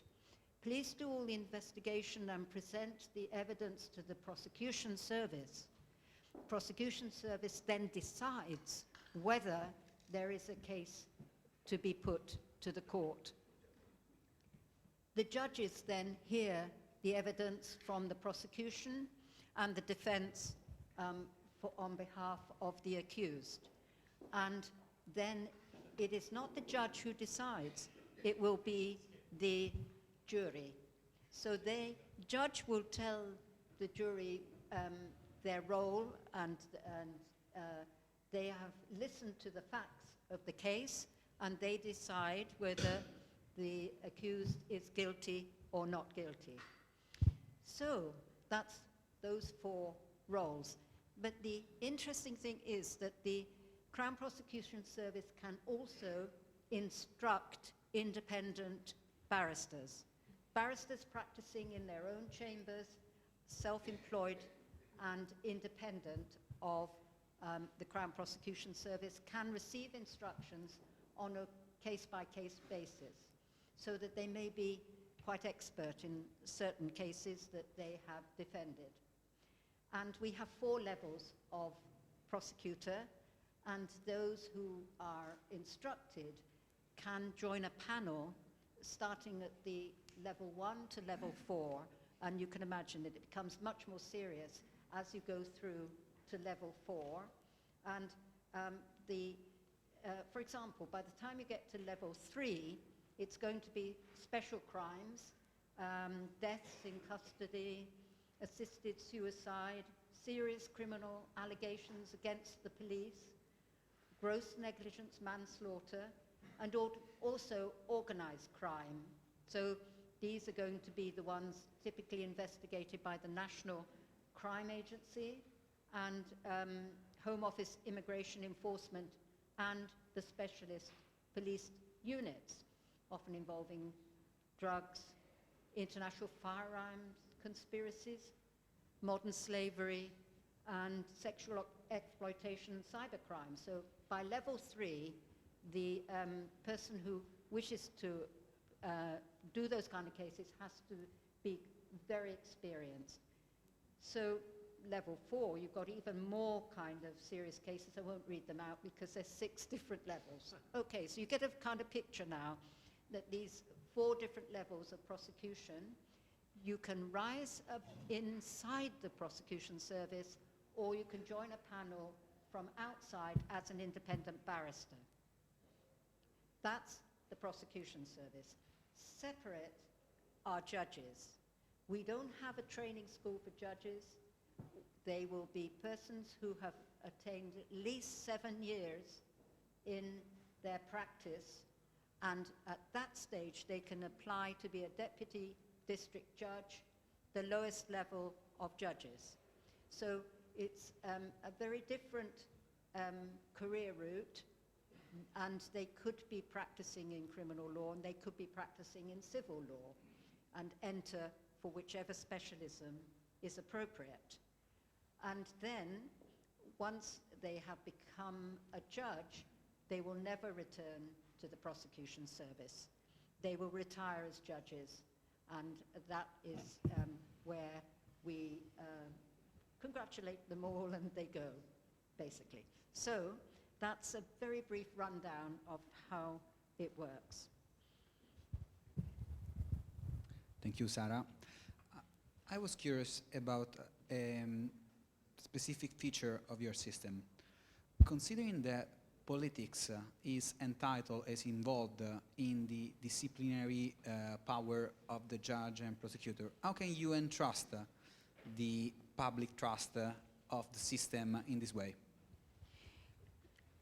Thank you, Andrea. I think looking at, first of all, the appointment of judges, there is a Judicial Appointments Commission, which all applicants apply to, and that is less political than the disciplinary that you have mentioned.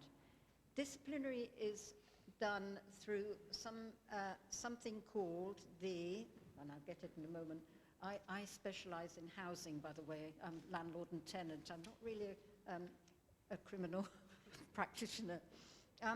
So it's called the Judicial Conduct Investigations Office. And any complaint or any serious contravention by judges will be investigated by this body. However, they are appointed, the officials of that commission are appointed by the Lord Chancellor, and he consults with Lord Chief Justice and the President of the Court. The Lord Chancellor, of course, is a political appointment by the government.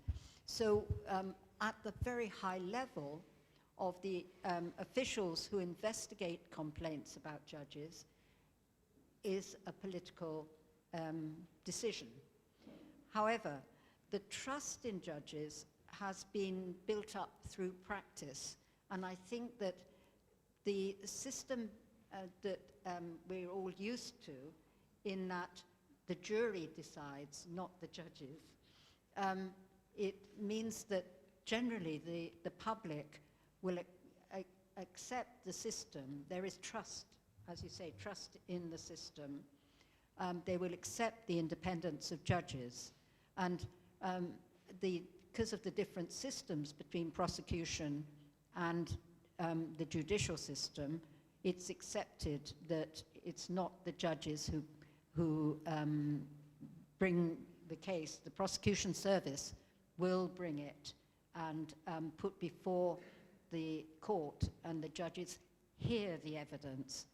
And then it is the final summary of the case of what facts have been presented by the prosecution and have been challenged by the defense goes into the judge's summary, but the jury decides on the facts.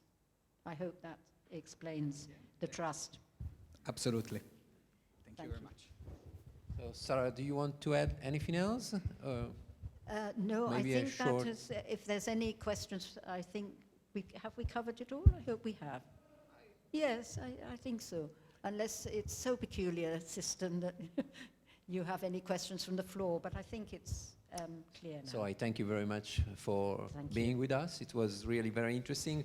There is always a lot to learn from common law systems. There is. Thank you very much.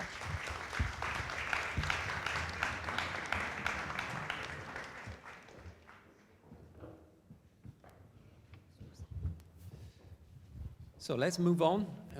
We come back to continental Europe, and I ask Mr. Rajko Maric and Mrs. Daria Kondratieva to join me. Yeah. Hello. So Rajko is first Vice President of the Federation of European Bars. He's winner of the Guzi World Peace Prize, and he's a member of the Bar Association of Vojvodina. He's also founder and managing partner of the Maric law firm. The ambassador for Serbia is Daria. She is attorney at law at the law firm Kod Alexa. Am I right? Yes, yeah? that's correct. And she's member of the International Relationship Commission at Crint. So with that, I leave it to you. Hello, Rajko. It's so good to have you here. Could you please tell us how the separation of careers work in Serbia, if there is any? How nominated the prosecutors and the judges? And what are the controlling bodies in such case? Thank you. Hello, everybody. It's nice to be here. Thank you very much for inviting me here, especially to Ms. Vice President of the Bar and President of Crint, Francesca. Also, we are twinning bar with Milano, which I'm very happy for. And, of course, very happy to share the auditorium with so many distinguished colleagues all around the world. As you heard, I came from city of Novi Sad, Serbia. As we are geopolitically, we belong to the Europe, so our laws are based on continental law, about German law, Austrian law, Roman law as well. So, but in 2012, we adopted some typical Anglo-Saxon articles in our law, like a prosecution investigation, like cross-examination. In that period, the changes were very big for us. So now the prosecutors are leading the investigation, not anymore the police. Judges are more here to supervise the proceeds. Is there everything go under the law, under the control? And that's it for now. So, in the same time, we adopted several new laws. The position of judges, prosecutions, and lawyers are arranged in separate laws. So different laws determine a position of lawyers, prosecutors, and lawyers. And also, in that time, we adopted two laws which determine a position of High Council of Judges, or High Council of Judiciary, and High Council of Prosecution.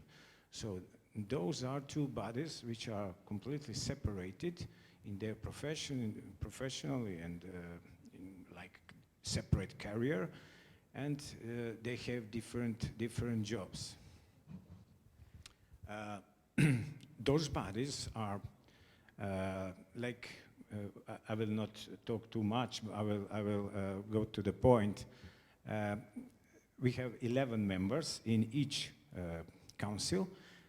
In a council of prosecutors, we have two places which are obligated by law. We said ex officio, it is Minister of Justice, and the public prosecutor, Supreme Public Prosecutor.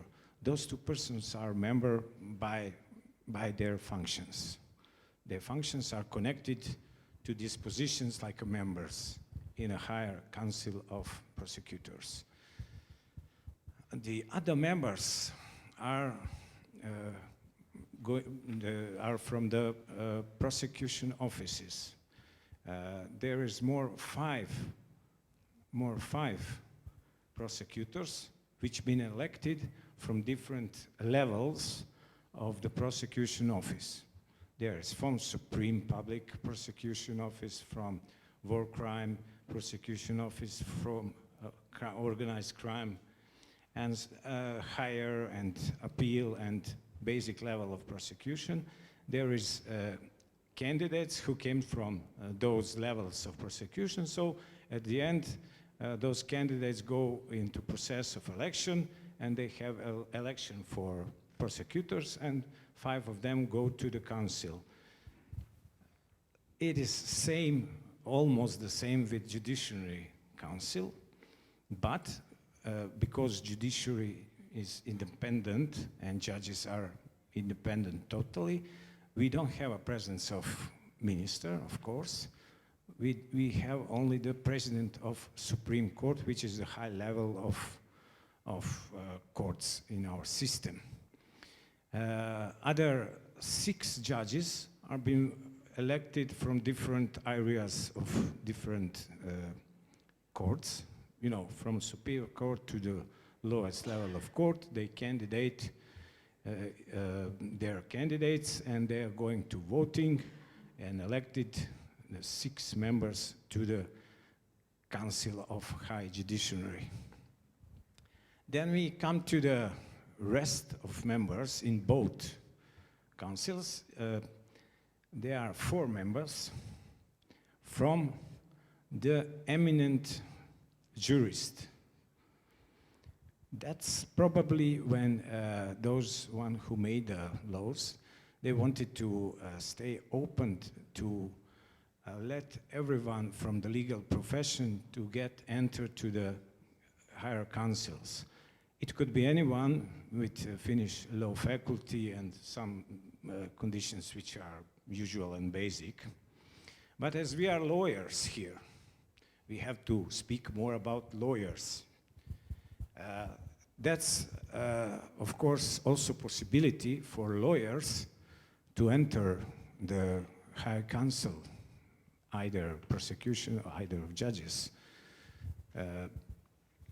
It is nice idea also for you as the lawyers in Milan or in Italy, because you are now in a process of making new law, to think about to involve lawyers of Italy more than they are involved now.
Yeah, about my suggestions to lawyers in Italy. You have to think about to involve lawyers in those new laws. For example, we did have in past possibilities like bar association. We tried to negotiate with the government to offer them to one member to be from the bar association, you know, and one member to be one bar association member to be in a higher council, one for prosecutors, one for judiciary.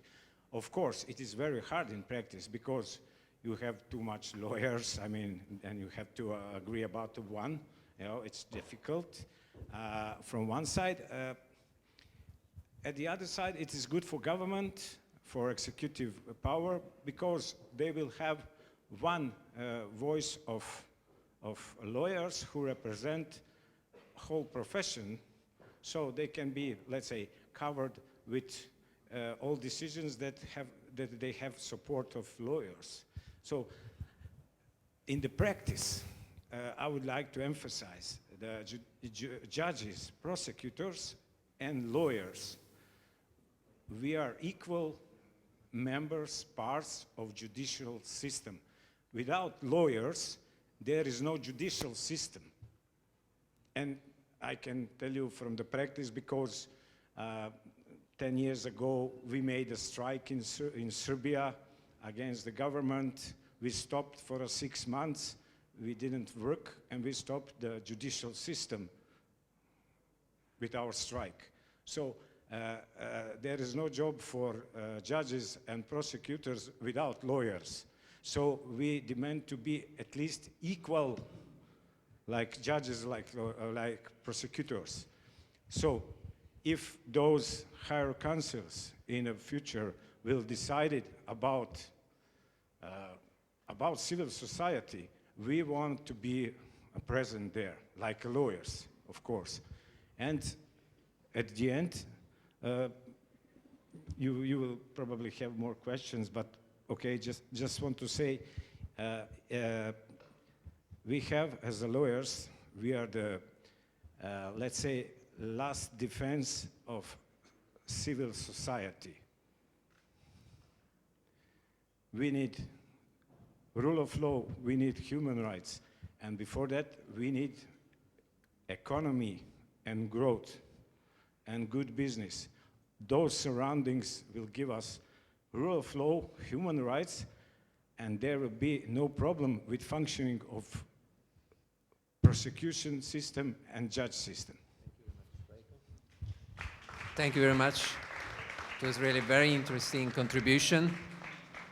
And I cannot but echo your words when you say that there is no room for judges, prosecutors without lawyers. At the end of the day, we do in some way from different sides the same job. So thank you very much again for your contribution, and I think we can move on to Belgium. And therefore, I would ask Mr. Peter Callens and Daniela De Pasquale to come here. And also Fabio, right. It's not in my list, but it's a pleasure always to have Fabio.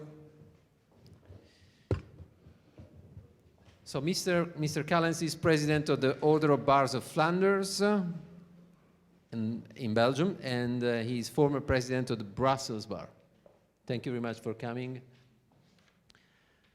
And then we have Daniela. She's a partner at Studio Legale Ughi Annunziante, specialized on IP technology, and she is also a member of the International Relationship Committee at Crint.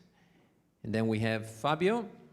He is a partner at Clifford Chance in litigation, eminent member of the board or the Bar Association. A sort of jolly, because I was driven the Belgium section, then I moved to Portugal and then back to Belgium. You have many hats, many hats.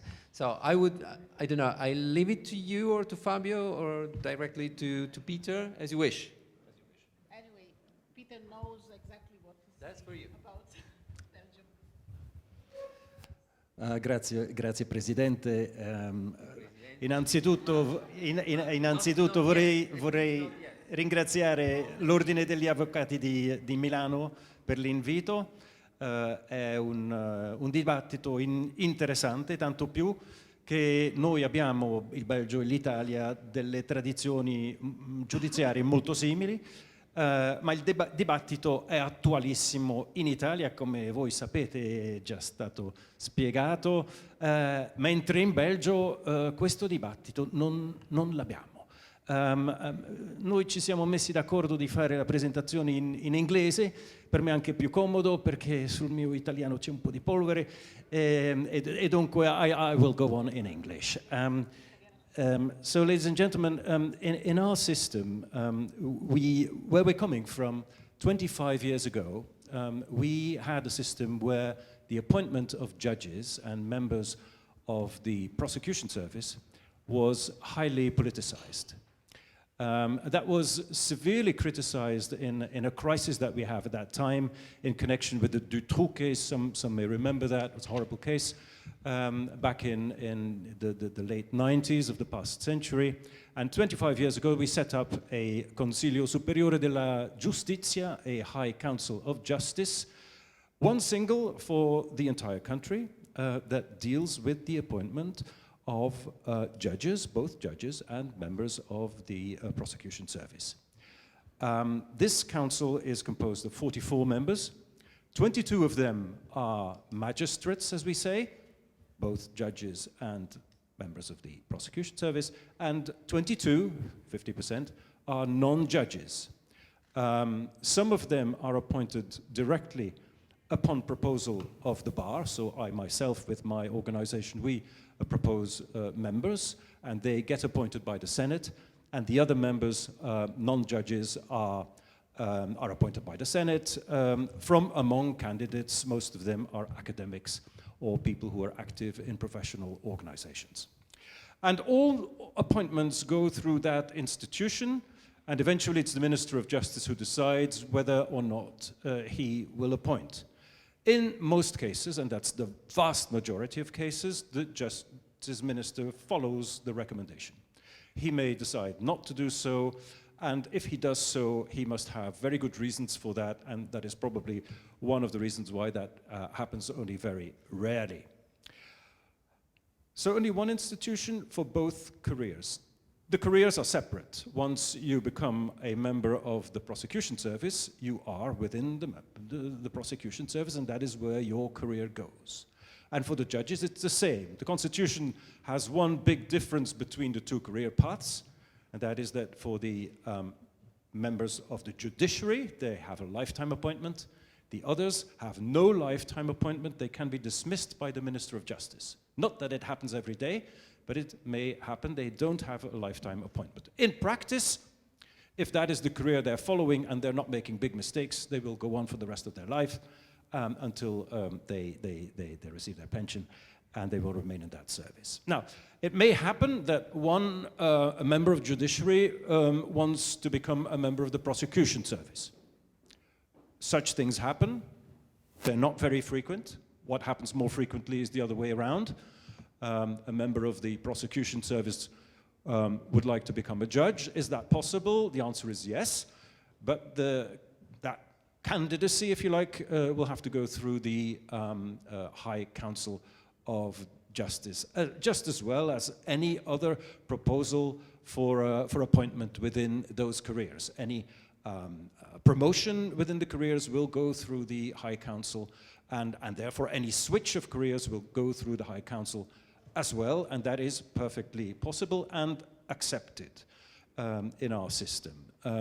There is a margin of doubt, if I may say so, on the part of the legal profession, on the part of the bar, I mean, in respect of appointments of members of the prosecution service as judges, because we always fear that they will not think as judges, but continue to think as prosecutors once they are on the bench, which is uncomfortable. But, you know, in practice, we see a number of those cases. Again, it's not extremely frequent. There are such cases. But the criticism that there may be, or the skepticism that there may be, has never led to institutional reforms or even to proposals for institutional reform. So basically, that is by and large the system. Good. Any questions from the ambassadors? Thank you very much for your speech, which was very clear. One of the issues at stake in Italy now with the upcoming reform is the control on the career of the judges, no? Who is going to decide upon the career and also upon the sanctions, if applicable? And if I've correctly understood, you say that there is up to the High Council to decide. Is that correct? And is High Council deciding upon magistrates and public prosecutor as well?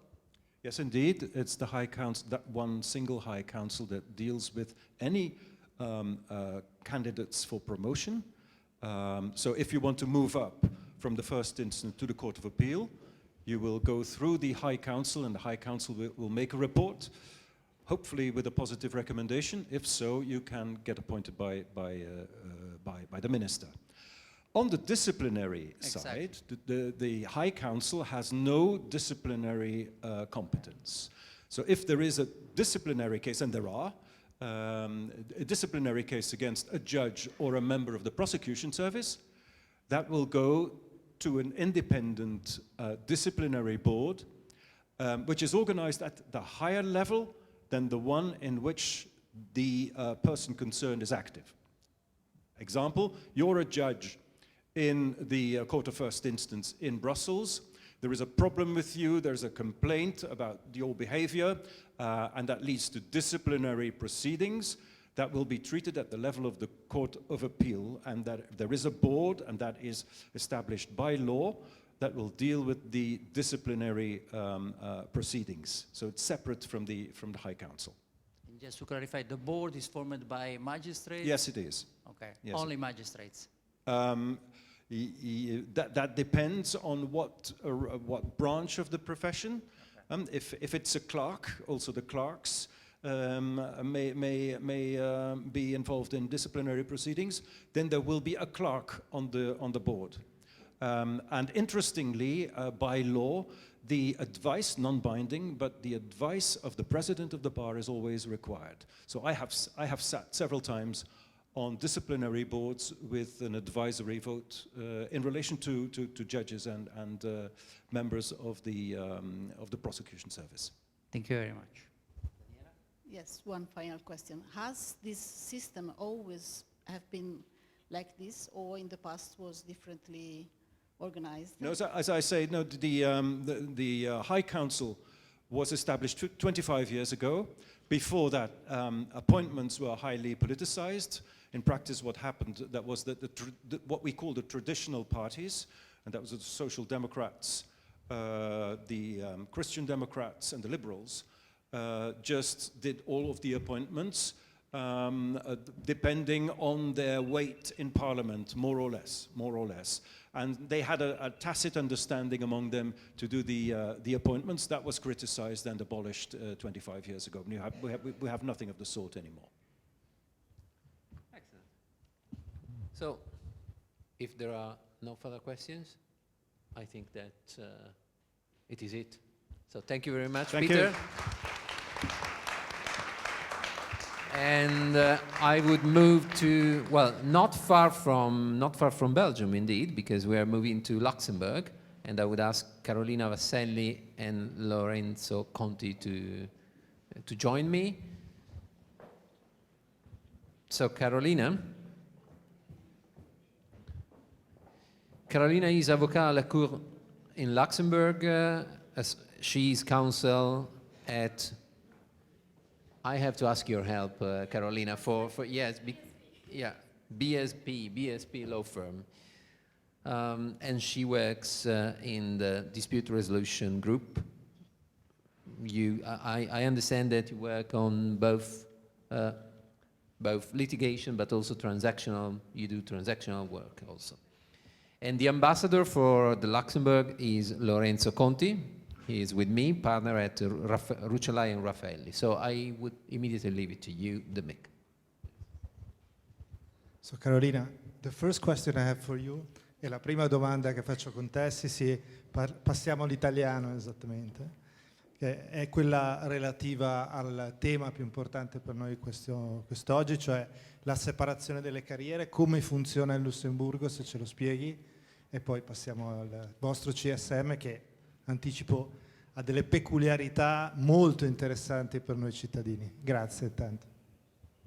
Grazie mille soprattutto agli organizzatori di questo evento oggi, che ci permette effettivamente di comparare diversi sistemi giudiziari internazionali e capirne un po' le differenze.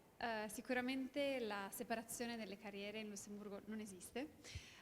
Quindi i magistrati diciamo che dovevano superare un primo esame, una sorta di, in realtà il primo blocco è comune tra avvocati e magistrati, dopodiché ci sono 12 mesi di formazione prettamente per i magistrati, c'è una sorta di concorso nazionale e superato questo i magistrati quindi vengono nominati attaché de justice e vengono attribuiti nei posti vacanti, quindi che possa essere procura o semplicemente la magistratura giudicante classica.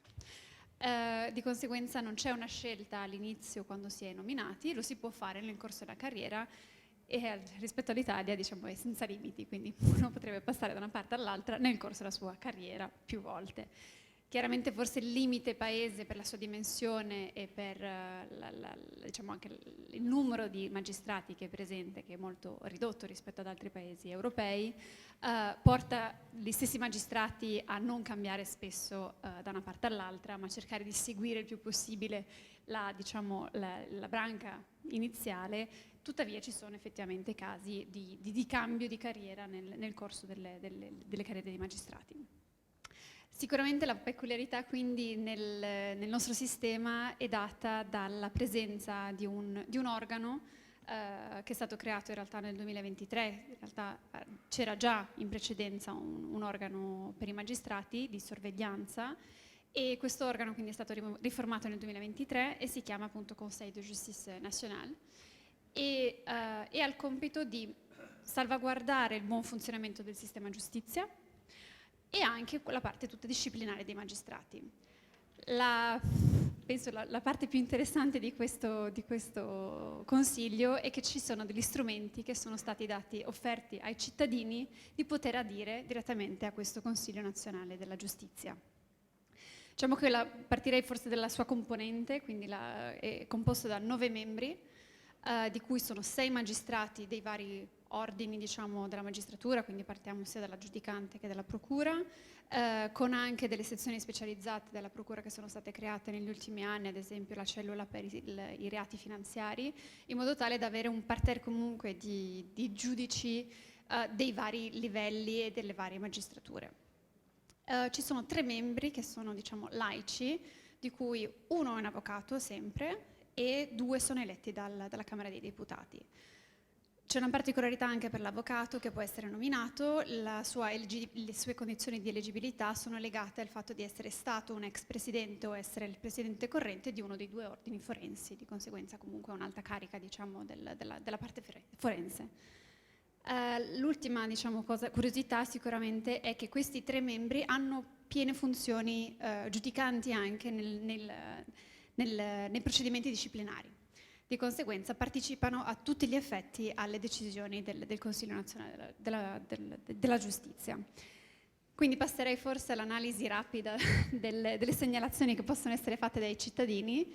Di conseguenza abbiamo una prima segnalazione su un caso di disfunzionamento della giustizia in Lussemburgo, quindi chiunque nel corso di un procedimento a procedimento terminato potrebbe segnalare un'eccessiva lungaggine dei tempi della giustizia, quindi senza dire ad organi sovranazionali come la CJUE, eccetera, c'è direttamente a livello nazionale la possibilità di adire con una sorta di doléance, quindi una doglianza che viene promossa a questo Consiglio.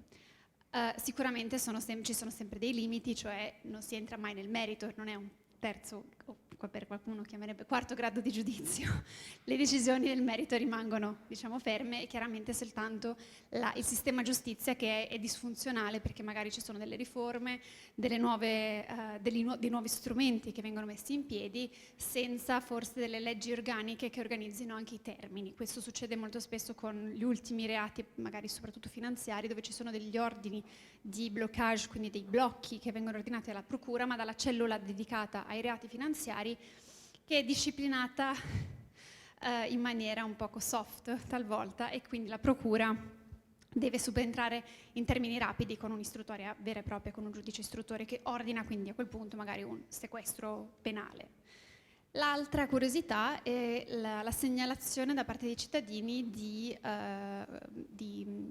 illeciti disciplinari che possono essere commessi da un magistrato, e di conseguenza si può aprire effettivamente un procedimento disciplinare contro un magistrato per queste ragioni. Di conseguenza c'è un accesso ai cittadini.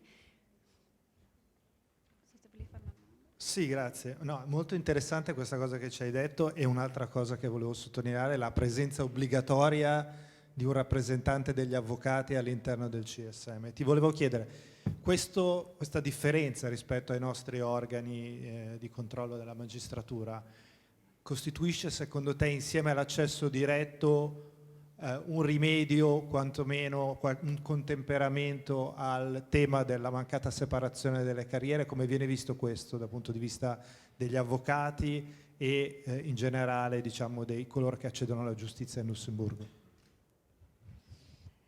Allora, non c'è una risposta chiaramente oggettiva, nel senso che sicuramente anche questo Consiglio nazionale della giustizia, essendo nato nel 2023, quindi abbiamo poco ancora, diciamo, di rutinario ancora da poter criticare o osservare con curiosità.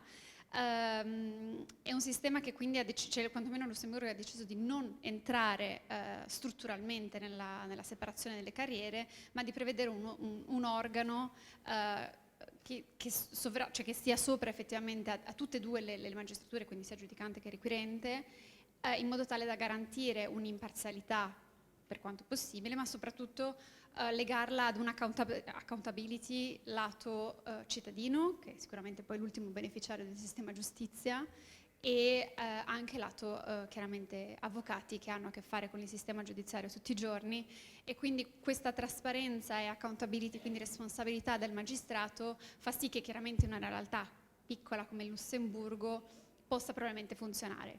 Sicuramente do qualche dato: nel 2024, che è stato, diciamo, il primo anno completo dalla riforma, ci sono state circa 25 complaint, quindi segnalazioni da parte soprattutto dei cittadini. Talvolta coprivano sia una doglianza contro un magistrato che contro il sistema giustizia. In realtà il cittadino si lamentava della decisione finale che non gli piaceva, quindi è stata dichiarata ricevibile, e sono state più di un terzo in realtà quelle che sono state dichiarate ricevibili.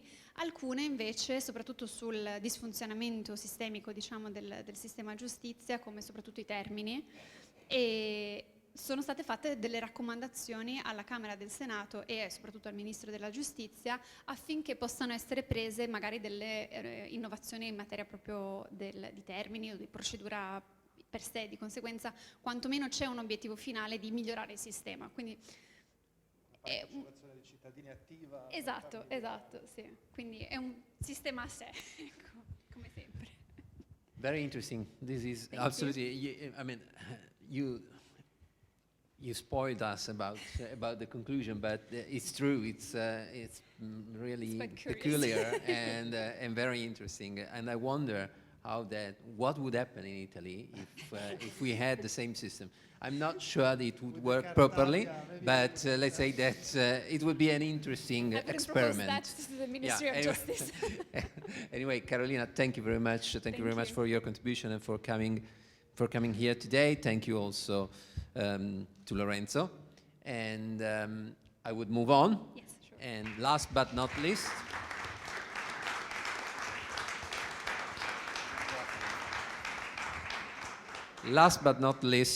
France. our beloved France and so long waited. We are all curious to hear what's the situation in France.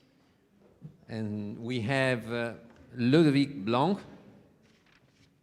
piacere, member of the Obbo Avocat law firm and also director at Caisse Nationale des Retraits des Barreaux Français. Great, I did it. And also special counselor of the president of the Union Nationale des Professions Libérales. Great. So, thank you very much for coming. And the ambassadors for France are Alberto Rodi, founding partner of Alter Eagle, lawyers in Italy and in France. Alter Eagle, yes. Alter Eagle, yeah, Alter Eagle, right? Alter Eagle, Okay, yeah. sorry. Alter Eagle. Sorry, Alberto. And then Roberto Kocancic, right? Welcome, Alberto. Responsible for the International Relationship Committee at Crint. Thank you very much for coming with us. I think, Ludovic, we are all waiting to hear from you. Grazie, appena eletto, eccomi qua, quindi grazie, io proverò di farlo in italiano. Grazie per l'invito, quindi Parigi, la Francia, questo paese di libertà dove tagliamo teste, se ho ben capito. Ma dai, magistrati, in Francia la scelta è chiara. Dopo gli studi di giurisprudenza il percorso si specializza per i magistrati e gli avvocati. I magistrati sia di tribunale che di procura vengono formati insieme presso l'École nationale de magistrature. Devono superare un concorso molto selettivo, magari il tempo va, ok, 8 minuti, va bene. Quindi un concorso molto va bene, ok. Goditi i tuoi 20 minuti. Quindi un concorso molto selettivo, 5 da 10% di successo. Si deve dire che in Francia c'è solo una scuola di magistratura, quindi l'École nationale de magistrature, invece per gli avvocati abbiamo 11 scuole per noi. Si tratta talvolta di unificare tutta la formazione tra di noi, ma questo è solo un progetto. Attualmente l'École nationale de magistratura è direttata da una avvocata, quindi si deve dire anche, si chiama Nathalie Roret, magari la conoscete. La formazione dei magistrati dura 31 mesi, magari un po' lunga, visto quella degli avvocati. La classifica finale viene presa in considerazione per le preferenze degli allevi che noi in Francia chiamiamo les auditeurs de justice.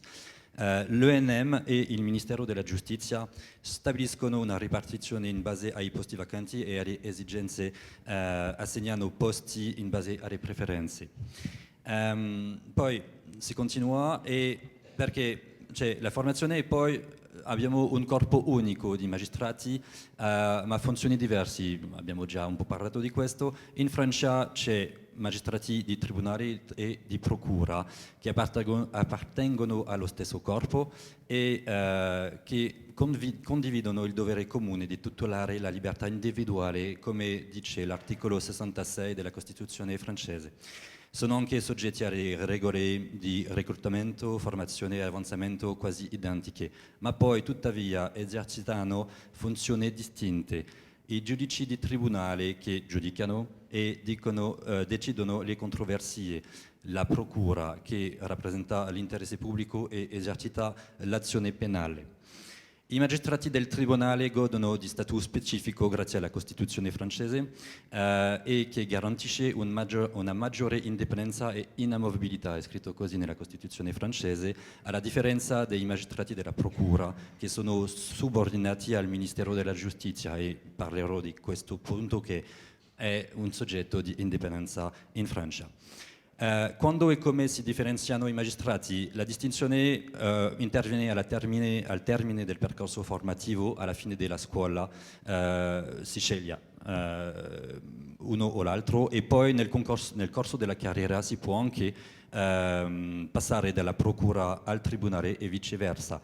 Quindi questi passaggi sono reali, ma sono anche regolamentati. Come si fa? Abbiamo qua in Francia un Conseil supérieur de la magistrature, Consiglio superiore della magistratura, che deve accettare già si deve presentare una domanda per cambiare e poi si deve ottenere il parere del Consiglio superiore della magistratura per fare questo passaggio. È legato al principio dell'unità della magistratura in Francia e se questa mobilità esiste si deve dire che la maggior parte dei magistratori rimane alla stessa funzione per tutta la durata della propria carriera, quindi non ci sono tanti esempi di movimenti tra i due. Si deve parlare magari del funzionamento del Conseil supérieur della magistratura in Francia e si dice, è scritto, che è indipendente dal potere politico.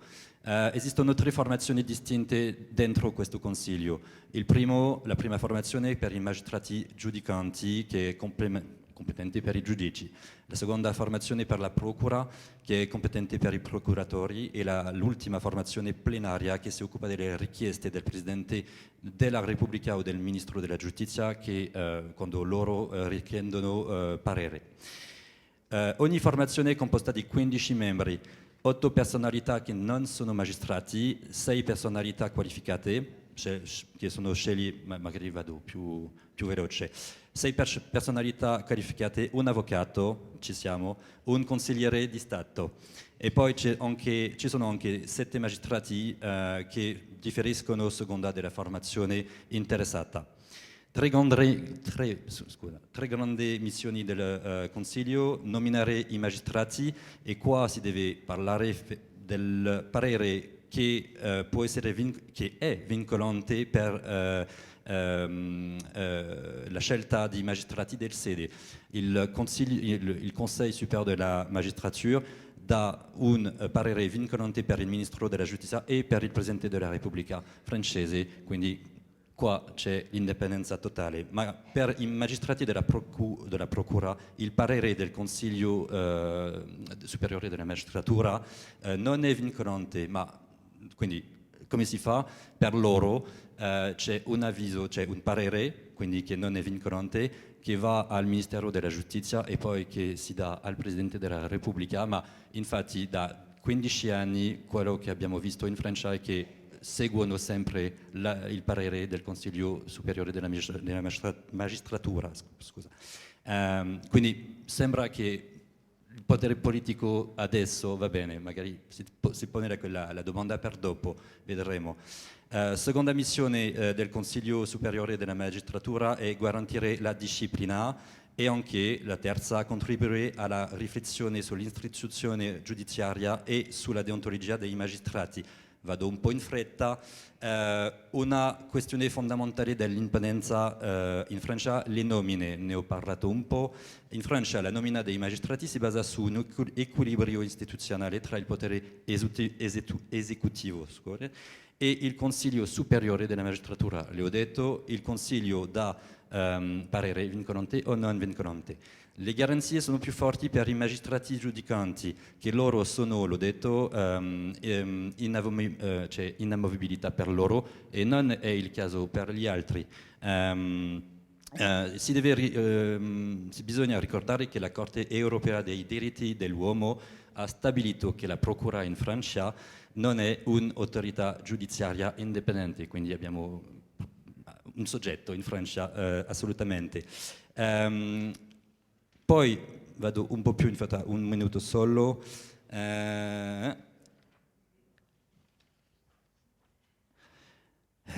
Scusatemi, sì, quindi ho sentito parlare all'inizio del juge d'instruction, era la prima, magari è una domanda che si...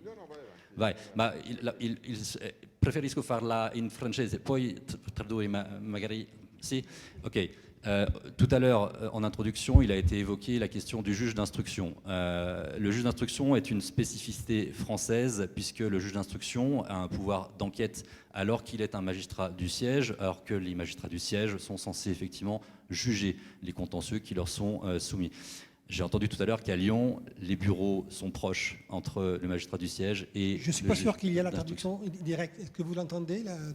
D'accord, bon, c'est pas nécessaire que nous fassions la traduction. Donc, Va bene in francese? continuer comme ça, Posso oui, così, voilà. sì. Oui, oui, oui. No, perché è Très bien. un po' tecnico per me, quindi... Oui, oui. Pour le juge d'instruction, il y a un vrai sujet critique en France, non pas seulement du parquet, comme je l'ai dit, mais il y a aussi un sujet de critique pour le juge d'instruction, puisque les juges d'instruction en France ont un immense pouvoir au sein des magistrats du siège. Ces derniers sont extrêmement libres et autonomes dans leur activité. Ils ont un pouvoir très important. On l'a vu dans des affaires éminemment politiques. 2026 est une année très politique pour le système judiciaire français. Nous avons eu Nicolas Sarkozy, nous avons Madame Le Pen actuellement et nous aurons Rachida Dati dans quelques mois. Vous mettez à cela en plus les élections municipales qui arriveront en mars. Nous avons les présidentielles en 2027. Nous avons donc effectivement un sujet politique qui se pose. Concernant les juges d'instruction, je crois que l'image tout à l'heure qui a été donnée de ces deux bureaux qui sont côte à côte entre le magistrat du siège et le juge d'instruction qui est également du siège mais qui enquête, c'est une spécificité française. Il n'est pas du parquet, il est vraiment du siège, le juge d'instruction. Il a ce rôle qui est très largement critiqué puisque généralement et dans les affaires les plus importantes où intervient le juge d'instruction, eh bien, il y a ce qu'on appelle un effet de tunnel. Plus il récolte des indices, plus il va se forger une opinion sur une affaire et il va remettre à un magistrat qui va trancher un litige un avis relativement avancé et orienté potentiellement vers une décision donnée.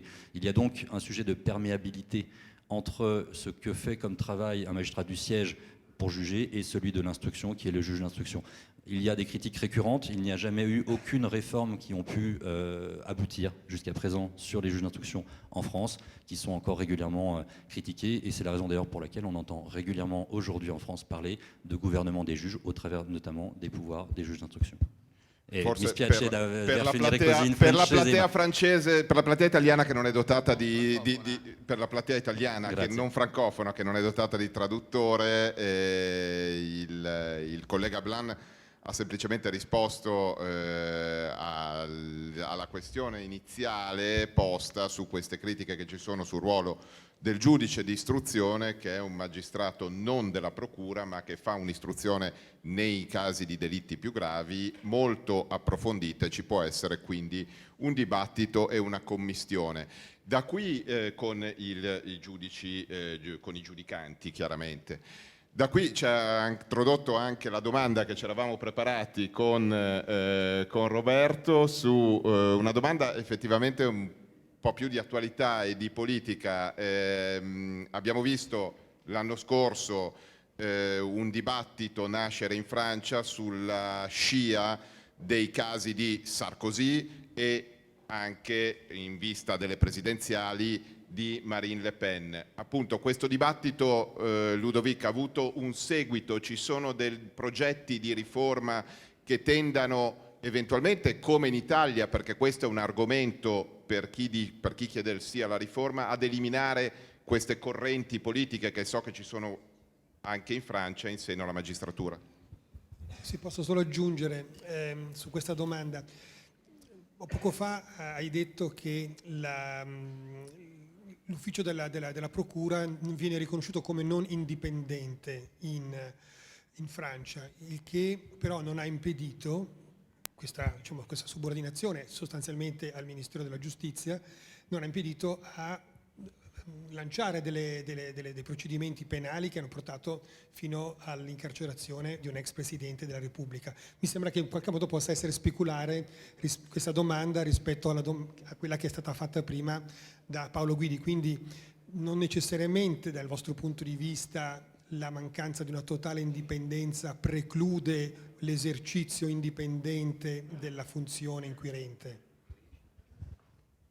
Rapido, è difficile da rispondere rapido così, ma c'è una realtà adesso in Francia e, come l'ho detto, arriviamo dolcemente verso elezioni politiche maggiori, elezioni presidenziali in 2 anni. Adesso non si fa più niente in Francia, già abbiamo tanti problemi per avere un budgetto, quindi, e ce l'abbiamo adesso, quindi una riforma sulla giustizia adesso in Francia non c'è caso, ma sarà, e anche perché è proprio importante in Francia adesso il dibattito politico per le presidenziali, perché abbiamo estremi che propongono delle cose che possono avere molti effetti sul Stato di diritto francese. Quindi noi avvocati siamo molto attenti su tutto questo dibattito, ma adesso non c'è purtroppo niente in progetto.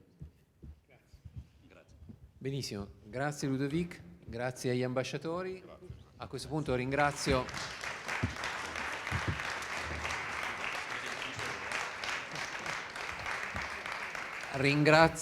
tutti gli speaker che si sono avvicendati e che ci hanno portato i loro contributi da tutte le giurisdizioni interessate. Ringrazio la Crint e passo il microfono a Francesca. Che l'ho già preso. Now it's the time for the gratitude. So please, Fiammetta, Daria, Alessandro. We would like to thank, so the Milan Bar Association would like to thank the tutors who supervised the young lawyers during their internship. So if you don't mind, I would ask the tutors to come forward, please. Tutors? So thank you. Lydia and Garrett. And in place of Fabio, Trevisan, Carolina. And then, yes, friends, it's, thank you so much.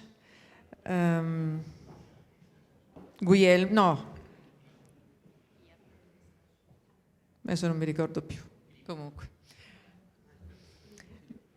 Filippo Sartor, eccolo qua. One cent trois.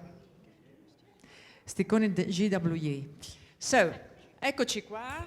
Benissimo. So we give you a paperweight. Should I speak English or Italian? Che non ho capito. English. This is a paperweight with a photo representing the founders of the International Affairs Committee. And Enrico Radice was there, and he's now here with us.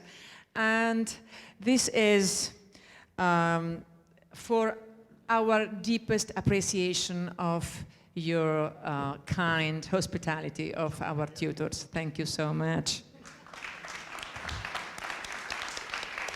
So Lydia Ferrarese, first, Ofit Corman, New York, USA, con Benedetta Pellizzoni. Thank you.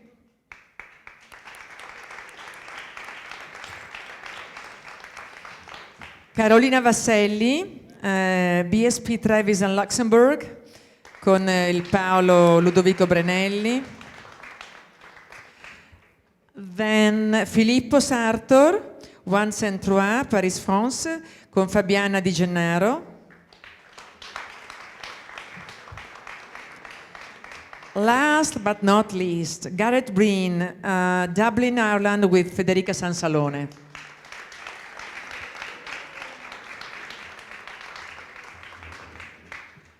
So now it's time, thank you so much to everyone and all of you.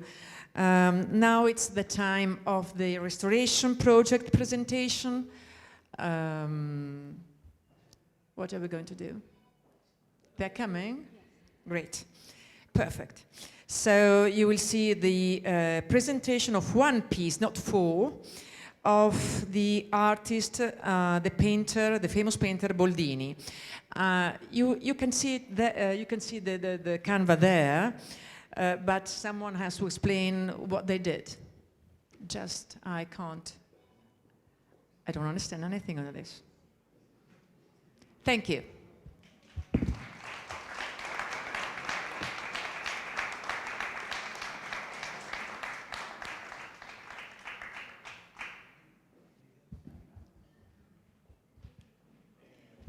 And yes, I know. No hurry, please. And what I can say, that after it, you have a guided tour at the GAM, so someone will come here and pick us up for a small tour. And at 6:30, and then in the meantime, we should have the cocktail prolongé downstairs, I suppose. I've seen something there for the cocktail, but we'll manage, okay? Thank you.